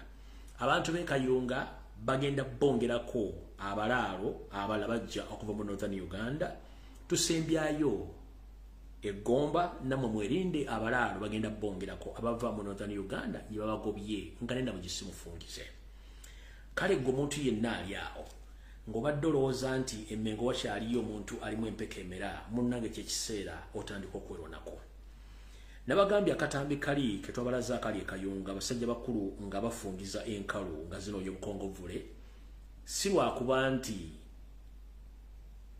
twakapositeza nga twagala twali tulaga ekifaananyi nti n'emmundu ng'osazeewo ejja kuba tekyalina mugaso. Oba omulugwala yakikoze ku ttaka eriye gwate Omuganda gwe bagoba n'okaaba ng'ente empete emboobo kiki oli komadde okukaba emiranga kubanga ne bw'otakaaba bakusiba era bakutta ne bw'otakaaba kujja ku ttaka lyo kati oyagala kufa nga nvunza oyagala kufa nga nvunza gye bakubye bafumita obufumisi ekikwanso n'etulikano eyiko bugina mulina okulwana okujjako olukokobe naddala ku ttaka ly'Abaganda lye batandise okuzannyirako. Wasanya Kalu Charles Mayiga diri wagikoze ng'olowooza sigitegeere era nje tisijasaagadde girinza Sande mu bimuli Mulange Mmengo njagadde ku exposing ng'obudde bukyali ensi etegeeredde gye muyina. So Museveni alina ebizibu bingi nnyo nga n'ekyabalalo kimufuukidde ekizibu. Kati wano wenjagala okufundikira akatambi ka leero. Gwe nno omusajja Omuganda n'omukyalo Omuganda ng'oli eyo. Nkulamusizzaako munnaye kansubire tuli bulungi. Bw'otunuulira Abaganda afe mu mambuka obukambwe n'obumalivu baalaze nga bagoba basajja bano. Walabyeko ayina emmundu, walabyeko eyayise RDC, eyayise member parliament nedda. Bakikoze nga bo abamambuka. Naye mmwe omulugube obutaagaliza enkwezenge okwerowoozaako n'okwefuula abamanyi nga temumanyi kyekirwadde kitulina. Tusooke tuteeka ebintu ebbali, tusooke tukozesa ekintu kimu okutaasa obuwangwa bwaffe n'ennono n'okutwasa eggwanga lyaffe ng'Abaganda. Musooke mweggyeko nasoma. Okusoma kuyamba ggwe ng'omuntu. Naye tulina ekitugattire wamu bwe Buganda. Bw'oyinza okuba wasoma nga kuyamba ggwe naye waliwo ekitugattira muli ettaka bwe Buganda. Tolinayo ekitundu kirala gy'ogenda kgenda. Golooza lwaki ejjoogo n'akamanyi luli mu Buganda? Golooza lwaki batusendula abantu mu ttaka ku Buganda tewali ayogera? Kubuuza golooza tewali ayogera.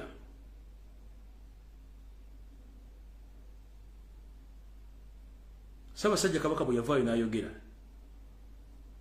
era alina okuttaanya ensonga eno Mayiga teyagittaanya. Kankakozanyire wano mwezi igwiro yange embeera naye wano. Kankakozanyire wano okujja nga tekali mu folda yange wano.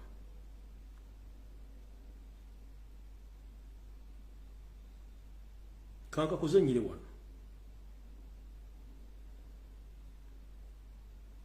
Mukama nnyamba kabere mu folda eno.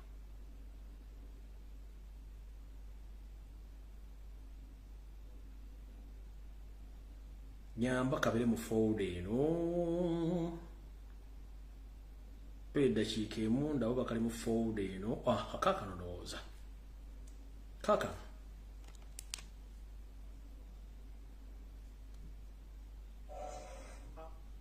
Tukyawulira abantu baffe abasengulwa ku ttaka mu bitundu ebitali bimu bwe bagenda mu mbuga z'amateeka kitwala ebbanga ddene okuwuliriza emisango egikwata ku ttaka. Kabaka ayagala wabeerewo obwangu mu kusala emisango gy'ettaka. Tusaba nti abo abalamula emisango bawulirize okusalawo emisango egyo mu bwangu. Tuddamu okuyozaayoza bannaffe abalondeddwa mu buweereza obw'enjawulo. Naye message ogiwulidde ng'omuganda ali eyo abantu bano bagambye mission balalo must go. Wawuliddeyo nga balina omusango mu kooti oba emisango emeka egy'amataka egiri mu kooti mu mambuka ga Uganda? Tegiriyo. Tebeetaaga RDC, tebeetaaga asome kuteeka musango mu kooti. No, it's a joint effort and determination. Amaanyi agakatidde awamu agegattidde awamu n'obumalirivu. Determination and joint effort. Obumalirivu n'amaanyi agakwatiddwa agegasa awamu n'obumalirivu. Joint effort and determination kyetwetaaga Abaganda okusituka. Bisigadde Mukama bakwateko. Zino video mulizijjayo, muliziwuliriza, ne mufuna amakulu gaazo, naddala mmwe abayita ba elite abasoma abagamba nti mwagala kumanya naye nga ate okumanya kwammwe kujja batuuse wantu wafu kubanga bamulowooza nti asomye yategeera so nga ate nga asomye yasinga obusiru kubanga yalowooza buli kimu bakikozesa kkalaamu. Nedda, ng'olowooza singa emmere tebagiwambisa kkalaamu bagiwatisa kkalaamu. Nedda, ekkalaamu erina weekoma n'okozesa ku mutwe n'okozesa ne ku maanyi aga bulijjo. Yensonga lwaki bajjajjaffe bavaayo okulwanira eggwanga eryo nga bakozesa amafumo n'engabo. Kati gwe bonolooza nti ogenda kukozesa kkalaamu yokka egy'okumala, bomunooza nti tebalina budde bukwata kkalaamu. So n'olw'ensonga eyo tusinkane ku Lwokutaano mu open roof discussion Mukama 13 mpeera kiri ekyaba social media bagenda okujja emitwalo 3 bali ku lootinga mu kitengo mu kitegeera. So siri awo sibuli agenda okuwomula ati avuma wa Kyagulanyi. No, bagenda kukozesa ebifaananyi ebyo ekyo mukitegedde bulungi. Osiwe Kitalya loza kankudde ku Friday waloza mwasimbudde mishona mugije mbadde mugikona mugitwale wala loza sibimanyi mbitegedde bulungi nnyo ne mulekera okuwaba abaana ba Buganda obutwa mu mbeera abali makomera. Osiwe Kitalya, Osi Kitalya prison. Please, I ask you humbly, stop giving poisonous food to indigenous Ugandans. You thought that if you change the position you are doing your dirty business that I'm not going to know. I know. And I got the new location where you're doing those dirty business. Stop giving indigenous Ugandans poisonous food. Osiwe Kitalya lekera okuwa abaana emmere y'obutwa. Ne mulisa abaana ebikongoliro ng'emmere mugitunda ku black market n'ebijanjaalo.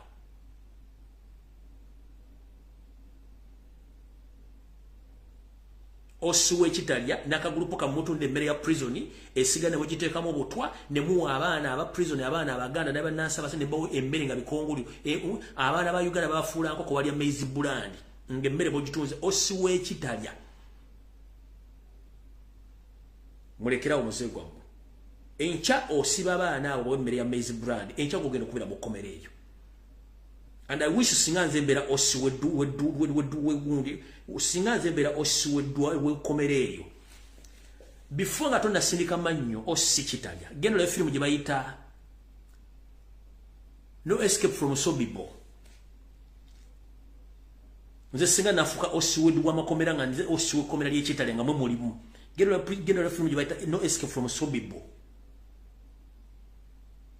Bwemba kye mwagala singa gavumenti ekyuka mbanga kye bwe twogera mutuyita basiru. Ojja kera enkya nga guli mu kkomero nga nze Osi. Genda olabe No Escape from Sobibo. Bwemba mwagala tubayise bwe muto muyisa Baganda baffe.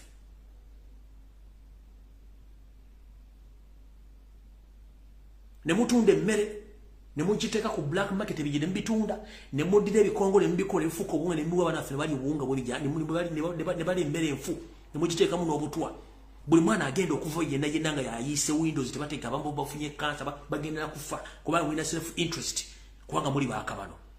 What went wrong? We are all black people. Why do you behave like animals? Anything might change tomorrow or any other day. You might end up being that prison.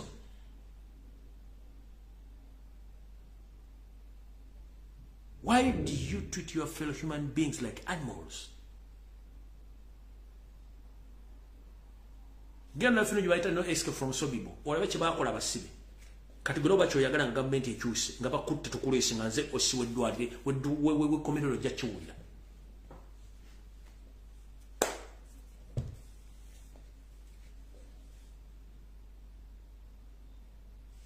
Mukama bankuumire musule butu. Singala ku Sunday open roof discussion mukama bankuumire.